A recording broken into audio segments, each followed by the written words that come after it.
अब की बार कुछ चीजें इग्नोर करो या ना करो, पर पॉलिटी को बिल्कुल इग्नोर मत कर देना, क्योंकि आप लोगों को पता है पॉलिटी कितनी ज्यादा अब की बार न्यूज में देखने को मिल रही है। इस वीडियो के अंदर में कंप्लीट 1 ईयर का करंट अफेयर आप लोगों को देखने को मिलेगा, जिसमें बहुत सारे इंपॉर्टेंट आर्टिकल भी आप लोगों के नजर आएंगे। ये आर्टिकल डायरेक्टली न्यूज में रहे हैं सुप्रीम कोर्ट की वजह से, अलग अलग गवर्नमेंट की वजह से, उनके डिसीजन की वजह से, गवर्नर के रोल की वजह से। तो बहुत सारे इंपॉर्टेंट आर्टिकल भी आप लोगों के साथ में कवर होते चलेंगे। तो जो भी इंपॉर्टेंट न्यूज होगी पॉलिटी के बारे में, वो सारी मैं इस वीडियो के अंदर में कवर करने वाला हूं। तो टकटकी लगाकर देखिएगा। I am Veer, welcome to study lover family. 3 article इतने स्टार लगा लेना इनके ऊपर में जितने आप लोग मन लगाकर लगाना चाहो। आर्टिकल 200, आर्टिकल 163 और आर्टिकल 142। ये 3 आर्टिकल बहुत इंपॉर्टेंट है। अगर इनको ध्यान से आप लोग सुनोगे तो यहां पर स्टेटमेंट देकर आप लोगों से भी पूछा जा सकता है कि कौन से आर्टिकल के बारे में बात की जा रही है।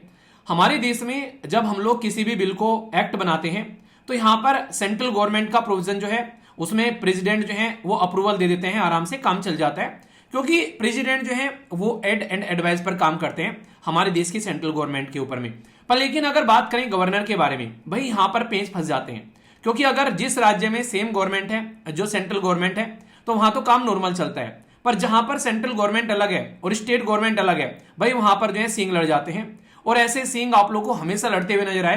पहले दिल्ली में लड़ा, फिर यहां पर आप लोग के वेस्ट बंगाल में लड़े, फिर आप लोग के केरला, तमिलनाडु, इसी के साथ में कई बार राजस्थान के अंदर में अलग अलग जगह आप लोगों को यहां पर ये चीजें चलती रहती थी। पास्ट में आप लोगों ने देखा होगा जहां पर अलग अलग सरकारें देखने को मिलती है। तो एक आर्टिकल है संविधान के अंदर में, आर्टिकल 200।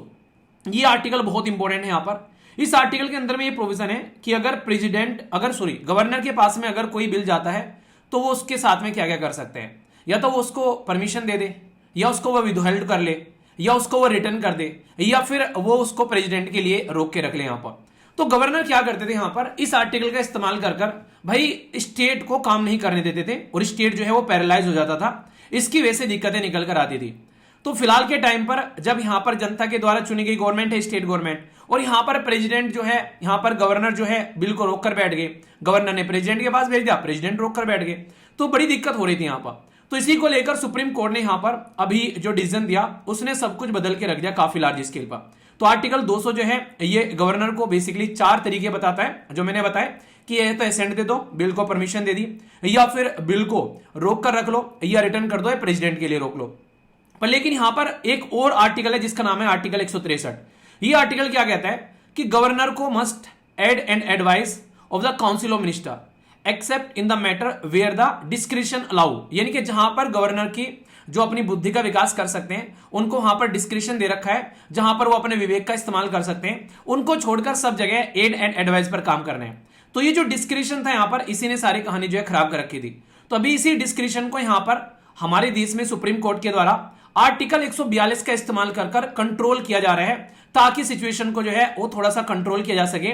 और अब तक यहां पर यह था कि भाई तुम अपने हिसाब से जितने लंबे समय तक बिल पर बैठे रहो, कोई दिक्कत नहीं है। पर लेकिन अब ये चीजें यहां पर चेंज हो गई सुप्रीम कोर्ट के जजमेंट के बाद में। यहां पर लगभग 90 डेज जो है वो मैक्सिमम, यानी कि 3 महीने मैक्सिमम किसी बिल को आप लोग रोकथाम कर सकते हो, उसके बाद में आप लोगों को बिल को अलाउ करना पड़ेगा। ये सुप्रीम कोर्ट ने बोला आर्टिकल 142 का इस्तेमाल कर। ये वो आर्टिकल है जिसको बाहुबली आर्टिकल कहते हैं। तो इसी आर्टिकल ने बोला कि मैं कंप्लीट जस्टिस प्रोवाइड कराऊंगा यहां पर लोगों को, और सुप्रीम कोर्ट ने यहां पर इस आर्टिकल का इस्तेमाल किया है शानदार तरीके से। फिलहाल गवर्नमेंट जो है, स्टेट गवर्नमेंट बिल पास करेंगे और फिर यहां पर गवर्नर के पास में जाएगा, तो वो यहां पर अब उनको पैरालाइज नहीं कर पाएंगे। तो इसकी वजह से काफी ज्यादा बवाल देखने को मिला देश के अंदर में जब ये पर्टिकुलर डिसीजन सुप्रीम कोर्ट के द्वारा दिया गया। तो कई सारे आर्टिकल यहां पर छपे। उसके बाद में हमारे देश के जो वाइस प्रेसिडेंट थे उन्होंने कई बार कमेंट भी किया कि दादागिरी दिखा रहा है सुप्रीम कोर्ट, अपने हिसाब से यहां पर जब चाहे इस आर्टिकल का इस्तेमाल कर लेता है यहां पर। तो ये तमिलनाडु का बेसिकली जजमेंट था, जिसमें तमिलनाडु की सरकार के द्वारा भेजे गए जो भी यहां पर बिल थे उनके पास में गवर्नर पोलथी मारकर बैठे हुए थे, और सुप्रीम कोर्ट ने इसका यहां पर इस्तेमाल किया। और ऐसा नहीं है कि सुप्रीम कोर्ट ने पहली बार इस्तेमाल किया है, पास्ट में भी यहां पर इसका इस्तेमाल कई बार हो चुका है। यहां पर अगर यहां पर न्याय प्रोवाइड कराने के लिए, यानी कि इंजस्टिस हो रहा है, या फिर सिटीजनशिप के अधिकारों को यहां पर एक तरीके से नहीं प्रोटेक्ट करने के लिए, साथ ही साथ में गवर्नमेंट को चेक करने के लिए यह आर्टिकल बड़ा इंपॉर्टेंट है यहां पर। यानी कि जैसे हमारे देश के अंदर में 1975 से लेके 77 तक इमरजेंसी रही थी, तो फ्यूचर में कोई ऐसी कंडीशन न बन जाए तो इन सिचुएशन को रोकने के लिए ये आर्टिकल बहुत ही पावरफुल तरीके से इस्तेमाल किया जा रहा है आज की डेट में, और ये काफी फायदेमंद भी है। जो कि आप लोग देखते हैं जैसे जैसे सरकार जो है कुछ भी ऐसा करती है अपने दायरे से बाहर जाकर, तो उसको कंट्रोल कर लिया जाता है इस पर्टिकुलर आर्टिकल का इस्तेमाल करके। तो ये आर्टिकल के बारे में आप लोग जरूर याद रखेगा, इंपॉर्टेंट हो जाता है। अच्छा, एक बात कई सारे बच्चे पूछ रहे हैं कि सर हमको पीडीएफ कहां से डाउनलोड करनी है। मैं आप लोगों को बता दूं, ये जो पर्टिकुलर वीडियो है ये एक तरीके के इंपॉर्टेंट टॉपिक निकाले गए हैं उस वीडियो में से, जो आप लोग की जो वीडियो है, खासकर मैंने मंथली वीडियो बना रखी है, ठीक है। तो आप लोग मंथली वीडियो की जो पीडीएफ है आप लोग जाकर देख सकते हैं, यहां पर मिल जाएंगी, तो यहां से आप लोग उनको डाउनलोड कर लेना, ठीक है। ये सारी की सारी मंथली पीडीएफ आप लोगों को यहां पर मिल जाएंगी। इसमें जैसे आप लोग एप्लीकेशन पर भी जा सकते हैं, वेबसाइट पर भी जा सकते हैं आप लोग आसानी से, तो उनको पढ़िए डिटेल में। ये तो एक तरीका रिवीजन आप लोग के लिए हो जाएगा, इसको रिवीजन की तरीके से लेकर आप लोग चल सकते हैं। बाकी अगर किसी भी एग्जाम की आप लोग तैयारी कर रहे हैं, यूपीएससी के साथ में प्रीलिम्स, स्टेट, पीसीएस, या फिर आप लोग ईपीएफओ की तैयारी कर रहे हैं, दूसरे एग्जाम्स की किसी की भी आप लोग एनसीईआरटी फाउंडेशन तैयार करना चाहते हैं, तो ये या फिर सारी टेस्ट सीरीज और पीवाईक्यूज आप लोग को यहां पर दिख जाएंगे। आप लोग जानकर इनको डाउनलोड भी कर सकते हैं वेबसाइट से, ठीक है। तो ये कुछ बेसिक इंफॉर्मेशन है, इनको आप लोग जरूर यूज करिए, जो कि आप लोग के लिए रिसोर्सेज अवेलेबल है। ये जो न्यूज है, ये स्टार लगाने वाली न्यूज आप लोग को देखने को मिल रही है। रिसेंटली अभी ये फिर से रिपीट होती हुई न्यूज नजर आई, क्योंकि पहले भी यहां पर न्यूज में थी। जब हमारे देश के अंदर में 2024 में इलेक्शन हुए, तो दो राज्य ऐसे थे, एक राज्य का नाम है बिहार और दूसरे राज्य का नाम है आंध्र प्रदेश। इन दोनों ने बार बार ये गुहार लगाई है कि भाई हमको स्पेशल स्टेटस दे दीजिए। तो यहां पर ये जो पर्टिकुलर न्यूज है, इसमें 2-3 पॉइंट आप लोग एक साथ में कवर हो जाएंगे, तो इसलिए इस न्यूज को थोड़ा सा डिटेल में मैं आप लोगों से डिस्कस करूंगा। इसमें स्पेशल कैटेगरी स्टेटस के बारे में बात हो जाएगी, और यहां पर साथ ही साथ में आप लोग का फाइनेंस कमीशन भी कवर कर लिया जाएगा। तो यहां पर दोनों टॉपिक एक साथ में कवर हो जाएंगे, तो जिसके चलते ये टॉपिक एक इंपॉर्टेंट टॉपिक आप लोग का हो जाता है। तो पॉलिटी के पॉइंट ऑफ से फाइनेंस कमीशन और जो स्पेशल स्टेटस वाला मुद्दा है, ये बार बार न्यूज में रहता है, तो इसकी भी बेसिक इंफॉर्मेशन मैं आप लोगों को यहां पर बता दूंगा, ठीक है। सबसे पहले बिहार के द्वारा गुहार लगाई गई है 16वें फाइनेंस कमीशन के सामने कि भाई उनको स्पेशल कैटेगरी का स्टेटस दे दो, यानी कि हमको थोड़ा सा इज्जत दो। आज की डेट में बेइज्जती हो रखी है मार्केट के अंदर में, तो ये गुहार फाइनेंस कमीशन के सामने लगाई गई है।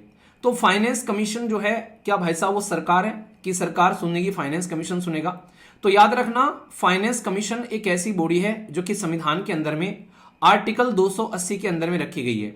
ये जो पर्टिकुलर बॉडी होती है, इसको ये रेस्पॉन्सिबिलिटी दी जाती है कि भाई साहब सरकार में, खासकर सेंट्रल गवर्नमेंट और स्टेट गवर्नमेंट में जो पैसे का बंटवारा है वो तुमको करना है। तो इसलिए इसके सामने अगर बिहार जो है वो जाकर यहां पर गुहार लगा रहा है, तो इसका मतलब ये है कि कल को चलकर ये सरकार को रिकमेंडेशन दे सकता है कि भाई इनकी हेल्प कर दो। ऐसे समझो जैसे कि फाइनेंस कमीशन जो हो गया, ये हो गई मम्मी, ठीक है, और सरकार हो गए पापा, और बिहार हो गया बच्चा। तो बिहार जो है वो मम्मी को बोल रहा है कि पापा से रिकमेंडेशन कर दो कि मुझे स्पेशल स्टेटस दे दे, कि मुझे बाइक दिला दे। तो ऐसे आप लोग समझ लेना। तो यहां पर आज की डेट में ये एक ऐसी बॉडी है जिसके अंदर में जुडिशरी की भी पावर देखने को मिलती है, और हमारे संविधान में आर्टिकल 280 के अंदर में रखा गया है। इसमें टोटल मिलाकर चेयरमैन और 4 मेंबर होते हैं, जो कि यहां पर हर 5 साल में हमारे देश के प्रेसिडेंट यानी कि जो राष्ट्रपति जी होते हैं उनके द्वारा ये बनाया जाता है। और फिर से बोल दूं, मम्मी बस एडवाइस देने का काम करेगी, मानना न मानना पापा के हाथ में है। तो ये मत बोलना कि पापा जो है मान लेंगे, नहीं, ये कोई जरूरी नहीं है, ठीक है। कुछ इंपॉर्टेंट बातें, हमारे देश के अंदर में जो फाइनेंस कमीशन के बारे में बात करें तो केसी नगोई साहब जो हैं वो पहले फाइनेंस मिनिस्टर थे। 1951 से लेके 1951 से लेके अपॉइंटमेंट किया गया, रिपोर्ट करी 52 में, और 52 से 57 तक का इनका टाइम ड्यूरेशन रहा। फिर सेकंड बने यहां पर के संथानम, ये याद रखना, इनका 57 से 62 तक रहा। और फिर थर्ड इस तरीके से चलते हुए नजर आए, पर लेटेस्ट जो है अभी फिलहाल जिनका टाइम ड्यूरेशन चल रहा है वो है एनके सिंह। एनके सिंह जी जो है 2020 से लेके 2026 तक देखने को मिले। नॉर्मली सारे के सारे फाइनेंस कमीशन जो हैं वो आप लोगों को देखने को मिलेंगे 5-5 साल का उनका कार्यकाल है। यहां भी 5 है, यहां भी कुछ कमी है, बल्कि अगर देखोगे यहां 62 से 66 हो गया। तो नॉर्मली अगर आप लोग देखोगे 5-5 साल का है, पर लेकिन यहां पर आकर कोविड-19 आ गया, तो इसके चलते यहां पर ये आप लोग को चेंज होता हुआ यहां पर नजर आ रहा है, ठीक है। तो ये पॉइंट आप लोग समझ सकते हैं। और इसी के साथ में यहां पर जो पर्टिकुलर कंडीशन आप लोगों को देखने को मिल रही है, प्रेजेंट टाइम पर अभी यहां पर एनके सिंह जो है उनका कार्यकाल चल रहा है, उन्होंने जो रिकमेंडेशन दी है वो इंप्लीमेंट की जा रही है। यानी कि इसके बाद में जो 16वां फाइनेंस कमीशन अपने रिकमेंडेशन देगा, ये किसके अंडर में है ये आप लोगों को बताना है। फिलहाल रिसेंटली अभी कई बार ये न्यूज में भी रहा है। तो यहां पर प्रेजेंट टाइम पर एनके सिंह जी की अध्यक्षता में काम चल रहा है यहां पर, ठीक है, तो ये पॉइंट आप लोगों को ध्यान रखना है। साथ ही साथ में यहां पर एक पॉइंट और ध्यान रखना आप लोग यहां पर कि YV रेड्डी साहब जो हैं ये 14th फाइनेंस कमीशन के चेयरमैन थे यहां पर, और इनके द्वारा यहां पर हमारे देश के अंदर में आज की डेट में जो 32% सेंटर और स्टेट का शेयर था उसको बढ़ाकर फिर यहां पर 32 से 42% कर दिया गया। तो ये भी क्वेश्चन कई बार आप लोगों से पूछ ले आता है, तो ये फाइनेंस कमीशन भी आप लोग हल्का सा आइडिया रखेगा। तो फिर से बता दूं, ये पार्ट 12 में फाइनेंस कमीशन है, एक संवैधानिक बॉडी है जो कि आप लोग समझ सकते हैं। ठीक है, तो ये बेसिक इंफॉर्मेशन है। अब यहां पर नेक्स्ट मैं बात करता हूं स्पेशल कैटेगरी स्टेटस के बारे में। तो एक टॉपिक के अंदर में दो टॉपिक आप लोग हो रहे हैं। ये जो पर्टिकुलर स्पेशल कैटेगरी का जो स्टेटस का जो दर्जा है, ये स्टार्टिंग में हमारे देश में फाइनेंस कमीशन थे, ये 5वें नंबर के, जिन्होंने यहां पर इसको इंट्रोड्यूस किया, और यहां पर तब से लेकर स्पेशल कैटेगरी का स्टेटस दिया जाता है। और पहले जो स्टेट थे यहां पर जम्मू कश्मीर, आसाम, नागालैंड, ये आप लोग को देखने को मिले, जिनको 1969 में ये स्टेटस दिया गया। पर याद रख लेना, संविधान में इसके बारे में कुछ भी लिखा हुआ नहीं है। तो स्पेशल स्टेटस का दर्जा फिर क्यों दिया जाता है और कैसे दिया जाता है, अगर ये कोई आप लोगों से पूछे तो इसके बारे में आप लोग क्या बोलेंगे। तो ये बहुत ही बेसिक सी इंपॉर्टेंट चीज आप लोगों को यहां पर देखने को मिलेगी। यानी कि स्पेशल कैटेगरी स्टेटस के बारे में संविधान में नहीं लिखा हुआ है, तो फिर यहां पर ये आ कैसे गया, ये अपने आप ही चलता है क्या? जी हाँ, स्पेशल कैटेगरी का स्टेटस जो है वो कहीं पर लिखा हुआ नहीं है। हमारे देश के अंदर में फाइनेंस कमीशन ने इसका रिकमेंडेशन दिया था, और फाइनेंस कमीशन जो थे ये 5वें नंबर के थे, और इनका नाम भी आप लोगों को याद रखना है, महावीर त्यागी। तो महा प्लस वीर प्लस त्यागी, इन्होंने इतना बड़ा त्याग किया कि इन्होंने बोला कि कुछ राज्य ऐसे हैं जो कि बहुत पिछड़े हैं, उनको हम लोग सपोर्ट प्रोवाइड कराते हैं। तो ऐसे राज्य जिनमें हिली एरिया है, यानी कि आज के डेट में जहां एक तरीके से पहाड़ियां हैं, पॉपुलेशन काफी कम है, लोकेशन जो है बॉर्डर के पास में है, जैसे कि आप लोगों को यहां पर देखने को मिलते हैं बहुत सारे राज्य जिनके नाम है, उनकी लोकेशन बॉर्डर के पास में देखने को मिलती है, या फिर इकोनॉमिकली बहुत ज्यादा बैकवर्ड है, तो उनको हम लोग को एक्स्ट्रा सपोर्ट प्रोवाइड कराना चाहिए। तो इसके चलते यहां पर एक्स्ट्रा सपोर्ट इनको प्रोवाइड कराई जाती है इन पर्टिकुलर रीजन में। और ये राज्य आज की डेट में जम्मू कश्मीर, हिमाचल प्रदेश, उत्तराखंड, अरुणाचल प्रदेश, सिक्किम, आसाम, मेघालय, त्रिपुरा, मिजोरम, मणिपुर और नागालैंड है, जहां पर सरकार काफी अच्छा खासा सपोर्ट प्रोवाइड कराती है। लगभग 90% जो सपोर्ट है वो सेंट्रल गवर्नमेंट से जाता हुआ आप लोगों को देखने को मिलता है। ठीक है, तो ये चीजें आप लोग यहां पर समझ सकते हैं। तो इसके चलते बहुत ज्यादा फायदा इनको देखने को मिल जाता है, और जो पैसा जाता है वो इनका लैप्स भी नहीं होता। मतलब अगर इनको एक बार पैसा मिल गया तो ऐसा नहीं है कि भाई साहब दूसरी बार जब पैसा होगा तो जो खर्च कर लिया तो कर लिया वरना बच जाएगा, नहीं, ये उसको आगे फॉरवर्ड कर देते हैं। जैसे नहीं, घर वालों से महीने का पैसा आ रहा है, उसके बाद में आप लोगों ने यूज नहीं किया तो घर वालों ने और पैसा भेज दिया, तो आप लोगों के पास में इकट्ठा हो गया, घर वालों ने और भेज दिया, इकट्ठा हो गया, घर वाले नहीं पूछ रहे पिछले महीने कितना बचा था, वो अपना भेजते जा रहे हैं। तो इसीलिए यहां पर बिहार चाह रहा है कि उसको भी ऐसे ही सपोर्ट यहां पर देखने को मिले। पर लेकिन हमारे देश के अंदर में फिलहाल बोला गया कि भाई साहब 42% हम लोगों ने कर दिया है 32 से बढ़ाकर, तो अब यहां पर स्पेशल कैटेगरी स्टेटस की कोई जरूरत नहीं है। तो इसके चलते तब से कोई स्पेशल कैटेगरी स्टेटस नहीं दिया जा रहा है। पर लेकिन फिर भी यहां पर कुछ राज्य जो हैं वो रेगुलर मांग करते रहते हैं। तो दो टॉपिक यहां पर कवर हो गए, एक तो हमारा हो गया फाइनेंस कमीशन, और दूसरा स्पेशल कैटेगरी स्टेटस किसके द्वारा रिकमेंडेशन दी गई, और इसी के साथ में कहां से चीजें निकल कर आई, कौन कौन से राज्य के पास में, और इसके क्राइटेरिया क्या है, ये सारी बेसिक इंफॉर्मेशन है। ठीक है, कुछ चीजें ऐसी होती हैं जिससे ज्यादा भागना नहीं चाहिए, और एक बार हिम्मत कर थोड़ा सा फोकस दे दें तो फिर वो आप लोग के लिए एक बेहतरीन मार्क्स गेनिंग का एरिया बन जाता है। ऐसा ही एक टॉपिक है पब्लिक अकाउंट कमेटी। फिलहाल के टाइम पर जब भी कोई बड़ा मुद्दा होता है तो ये बोला जाता है कि पब्लिक अकाउंट कमेटी को ये पर्टिकुलर मुद्दा भेज दो। तो आखिर क्या है पब्लिक अकाउंट कमेटी और क्यों न्यूज में रहती है? और रिसेंटली अभी यहां पर जो पीएससी के मेंबर हैं उन्होंने बोला कि स्वदेश दर्शन स्कीम जो है वो फेल हो चुकी है, कि भारत के अंदर में ये स्कीम चलाई गई थी कि लोग जो हैं वो बाहर से हमारे देश में घूमने आए, देखने आए, पर लेकिन वो रियलिटी में फेल हो चुकी है। तो इस पर्टिकुलर मुद्दे के अंदर में दो टॉपिक हो जाएंगे, एक तो मैं पीएससी के बारे में आप लोगों से डिस्कस कर लूंगा, दूसरी एक स्कीम भी कवर हो जाएगी जिसको स्वदेश दर्शन स्कीम बोलते हैं, तो ये भी न्यूज में है, तो दोनों को एक साथ हम लोग कवर कर लेंगे। ठीक है, तो इसलिए ध्यान से सुनिएगा। पहले यहां पर बात करते हैं बेसिकली पब्लिक अकाउंट कमेटी के बारे में। दोस्तों ये जो कमेटी है जिसको लोक लेखा समिति के नाम से आप लोग जानते हैं, हमारे देश के अंदर में अंग्रेजों की देन है, हमको 1921 में बनाई गई थी। 1921 में कैसे बनाई गई? तो इसके लिए एक कानून लेकर आया गया था गवर्नमेंट ऑफ इंडिया, ये यहां पर 1919 वाला, और इसके लिए एक शब्द यूज किया जाता है मॉन्टेग्यू चार्ल्स फॉर्म रिफॉर्म। तो मॉन्टेग्यू चार्ल्स फॉर्म रिफॉर्म जो है तो ये आप लोग याद रखना। वो यहां पर इसी पर्टिकुलर सजेशन के बाद में गवर्नमेंट ऑफ इंडिया एक्ट आप लोगों को यहां पर देखने को मिला था। तो ये पर्टिकुलर कमेटी बनाई गई थी, पर लेकिन फिर हम लोगों ने इन चीजों को कंटिन्यू किया, हमारा देश आजाद हो गया और आज की डेट में भी ये कमेटी आप लोगों को देखने को मिलती है। खूबसूरती ये है इस कमेटी की कि ये दोनों लोगों के मेंबर से मिलकर बनती है, लोकसभा और राज्यसभा। पर लेकिन ज्यादा लोकसभा के हैं, क्योंकि लोकसभा हमारे देश के अंदर में एक इलेक्टेड हाउस है जहां से लोग जो है जनता के द्वारा डायरेक्टली इलेक्ट होते हैं, और राज्यसभा के भी 7 मेंबर आप लोगों को देखने को मिलते हैं। आखिर क्यों अपोजिशन वाले चिल्लाते हैं कि भाई इस पर्टिकुलर कमेटी को आप लोग ये मुद्दा भेज दो? तो उसके पीछे इस पर्टिकुलर कमेटी के अंदर में जो कंपोजिशन आप लोगों को देखने को मिलती है। सबसे पहले तो अगर कोई टाइम ड्यूरेशन पूछे तो हर साल ये कमेटी आप लोगों के सामने प्रेजेंट होती है। इंपॉर्टेंट बात क्या है, इसके अंदर में कोई मिनिस्टर नहीं होता है, क्योंकि मिनिस्टर के काले चिट्ठे ही इस कमेटी को भेजे जाते हैं ताकि वो देखे जा सके कि मिनिस्ट्री काम कैसे कर रही है। तो एक तो खूबसूरती है कि इसमें कोई मिनिस्टर नहीं होगा, यानी कि दूसरे मेंबर ऑफ पार्लियामेंट रह सकते हैं सरकार के, गवर्नमेंट के, पर लेकिन मिनिस्टर नहीं होगा। दूसरी इंटरेस्टिंग चीज क्या है, 1967-66 तक यहां पर रूलिंग पार्टी के इसके चेयरमैन हुआ करते थे। तो ये बोला गया यार अब पीएसी अगर देख रही है यहां पर किसी मिनिस्टर के मुद्दे को, तो इसका मुखिया अगर रूलिंग पार्टी से ही है तो पीएसी का मतलब क्या रह गया? तो वही बात होगी कि तुम अपने ही केस में अपने आप ही जज बन के बैठ गए। तो इसलिए 1967 में इसका चेयरमैन अपोजिशन को अपॉइंट कर दिया।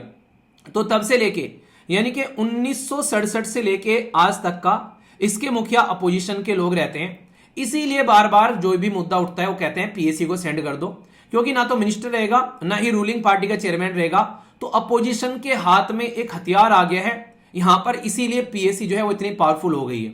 ये काम क्या क्या करती है भाई, सरकार क्या खर्च कर रही है उसको देखती है, साथ ही साथ में फाइनेंशियली सरकार कितनी अनुशासित है, इधर उधर तो ज्यादा खर्चे नहीं कर रहे हैं। इसी के साथ में कुछ उनको लगे कि ये चीजें ठीक करनी चाहिए सरकार को, उसके लिए रिकमेंडेशन देती है। और रेवेन्यू का कलेक्शन कितना हो रहा है उसको भी देखती है, यानी कि कितना ये खर्च कर रहे हैं और कितना कमा रहे हैं, यहां पर सबके ऊपर में ध्यान रखती है पीएसी। और कैग जो controller and auditor general of India, बताइए कौन से आर्टिकल के अंदर में आता है, जो अपनी रिपोर्ट सेंड करता है वो पीएसी उसका एनालिसिस करती है। तो सरकार को यहां पर भी नापती हुई नजर आती है पीएसी। और ये इसलिए भी इंपॉर्टेंट है क्योंकि 2021 में इस पर्टिकुलर कमिटी को 100 साल पूरे हो गए। तो डायरेक्टली ऐसे भी आप लोगों से क्वेश्चन पूछा जा सकता है। तो दोनों तरीके से आप लोगों को यहां पर इसके बारे में ध्यान रखना है, ठीक है। तो ये तो हो गया पर्टिकुलर पीएसी के बारे में, कोई डाउट नहीं होना चाहिए।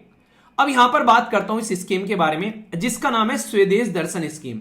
यानी कि हमारे देश के अंदर में बाहर से कोई आए दर्शन करने के लिए, तो ये पर्टिकुलर स्कीम लाई गई थी ताकि टूरिज्म देश के अंदर में बढ़ाया जा सके, पर्यटन देश के अंदर में बढ़ाया जाए। 2015 में ये पर्टिकुलर स्कीम लॉन्च की गई थी।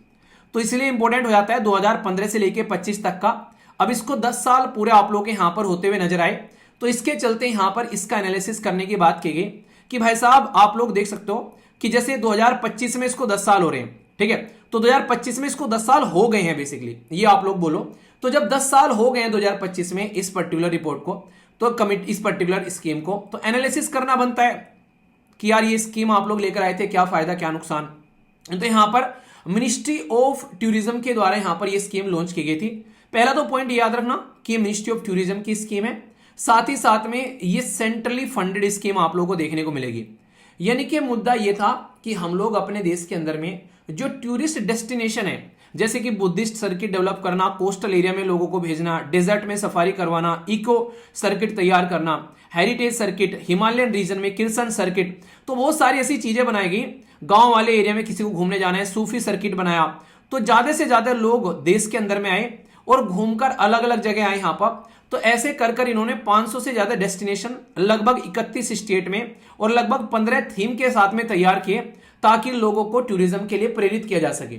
पर लेकिन रियलिटी में देखा जाए तो यहां पर ये उस लेवल पर अपना रोल प्ले कर नहीं पाई जिस लेवल पर सोचा था। सबसे पहले क्या क्या इन्होंने डेवलपमेंट किया जिसके चलते यहां पर इसका एप्रिसिएशन होना चाहिए था। तो इसने रोड अच्छे बनाने की बात की गई, वो आप लोग समझ सकते हैं रोड कैसी है। पार्किंग के बारे में बात की गई, पार्किंग कुछ हद तक सुधरी है। पब्लिक एमिनिटीज, टॉयलेट और पानी को लेकर बात करें वो फिर भी ठीक है, पर आज भी कई सारे एरिया ऐसे हैं जहां पर चीजें अप टू द मार्क नहीं है। यानी कि स्कीम के 10 साल होने के बावजूद भी आप लोग यहां पर अभी भी ये नहीं बोल सकते कि हम लोग इस चीज से सेटिस्फाई हैं। और यही बात यहां पर जो कैग की रिपोर्ट में बोली गई है, पर्टिकुलर यहां पर जो पीएससी की रिपोर्ट में बोली गई है कि ये फेल हो चुकी है स्कीम, इसके चलते यहां पर ये न्यूज में आई। तो स्कीम का भी नाम याद रखना, किसके द्वारा लॉन्च की गई, किस पर्पज से लॉन्च की गई थी, और पब्लिक अकाउंट कमेटी, दोनों टॉपिक इंपॉर्टेंट है आज के पॉइंट ऑफ से देखें तो। एक ऐसी टर्म जो बहुत बार न्यूज में आप लोगों को देखने को मिलती है, इसको बोलते हैं डी वोटर या फिर डाउटफुल वोटर, यानी कि ऐसे वोटर जिसके ऊपर में डाउट हो। तो यहां पर इसके बारे में बेसिक इंफॉर्मेशन मैं आप लोगों को बताता हूं। ये मुद्दा नॉर्मली आप लोगों को देखने को मिलता है जो निकल कर आता है आसाम से रिलेटेड।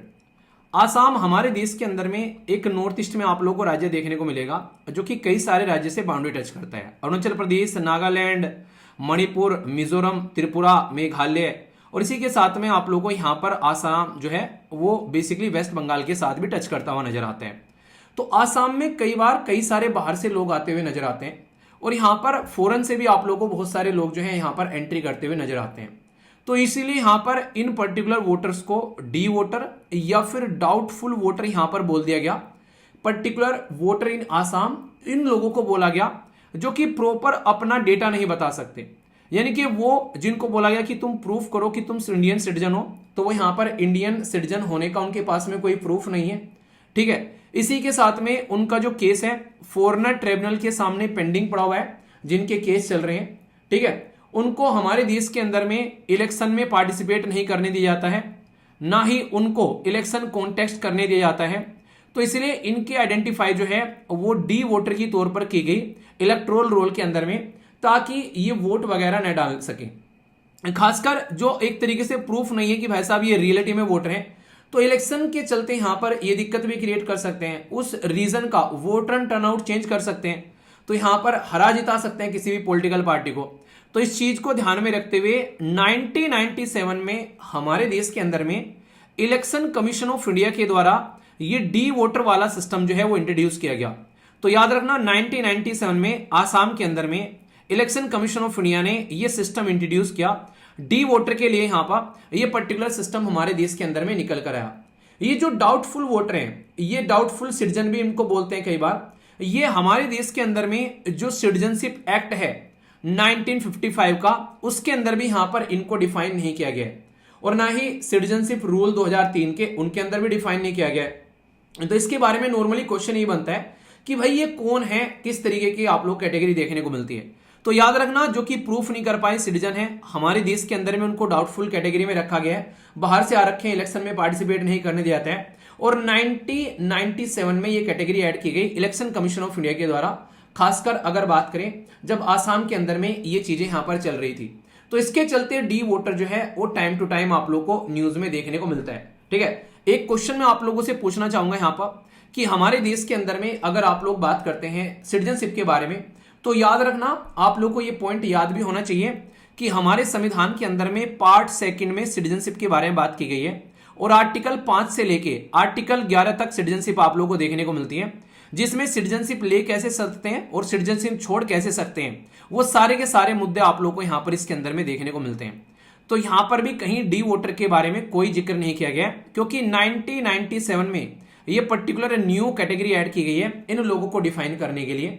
और फॉरेन ट्रिब्यूनल जो हमारे देश के अंदर में फॉरेनर केसों को जो केसेस होते हैं उनको सुनता हुआ नजर आता है, तो उसके चलते यहां पर ये पर्टिकुलर केस पेंडिंग पड़े रहते हैं, या फिर वो फॉरेनर डिक्लेयर कर देता है तो उसको डी वोटर की कैटेगरी में डाला जाता है। ठीक है, तो बिल्कुल माइंड में क्लियर होना चाहिए टॉपिक।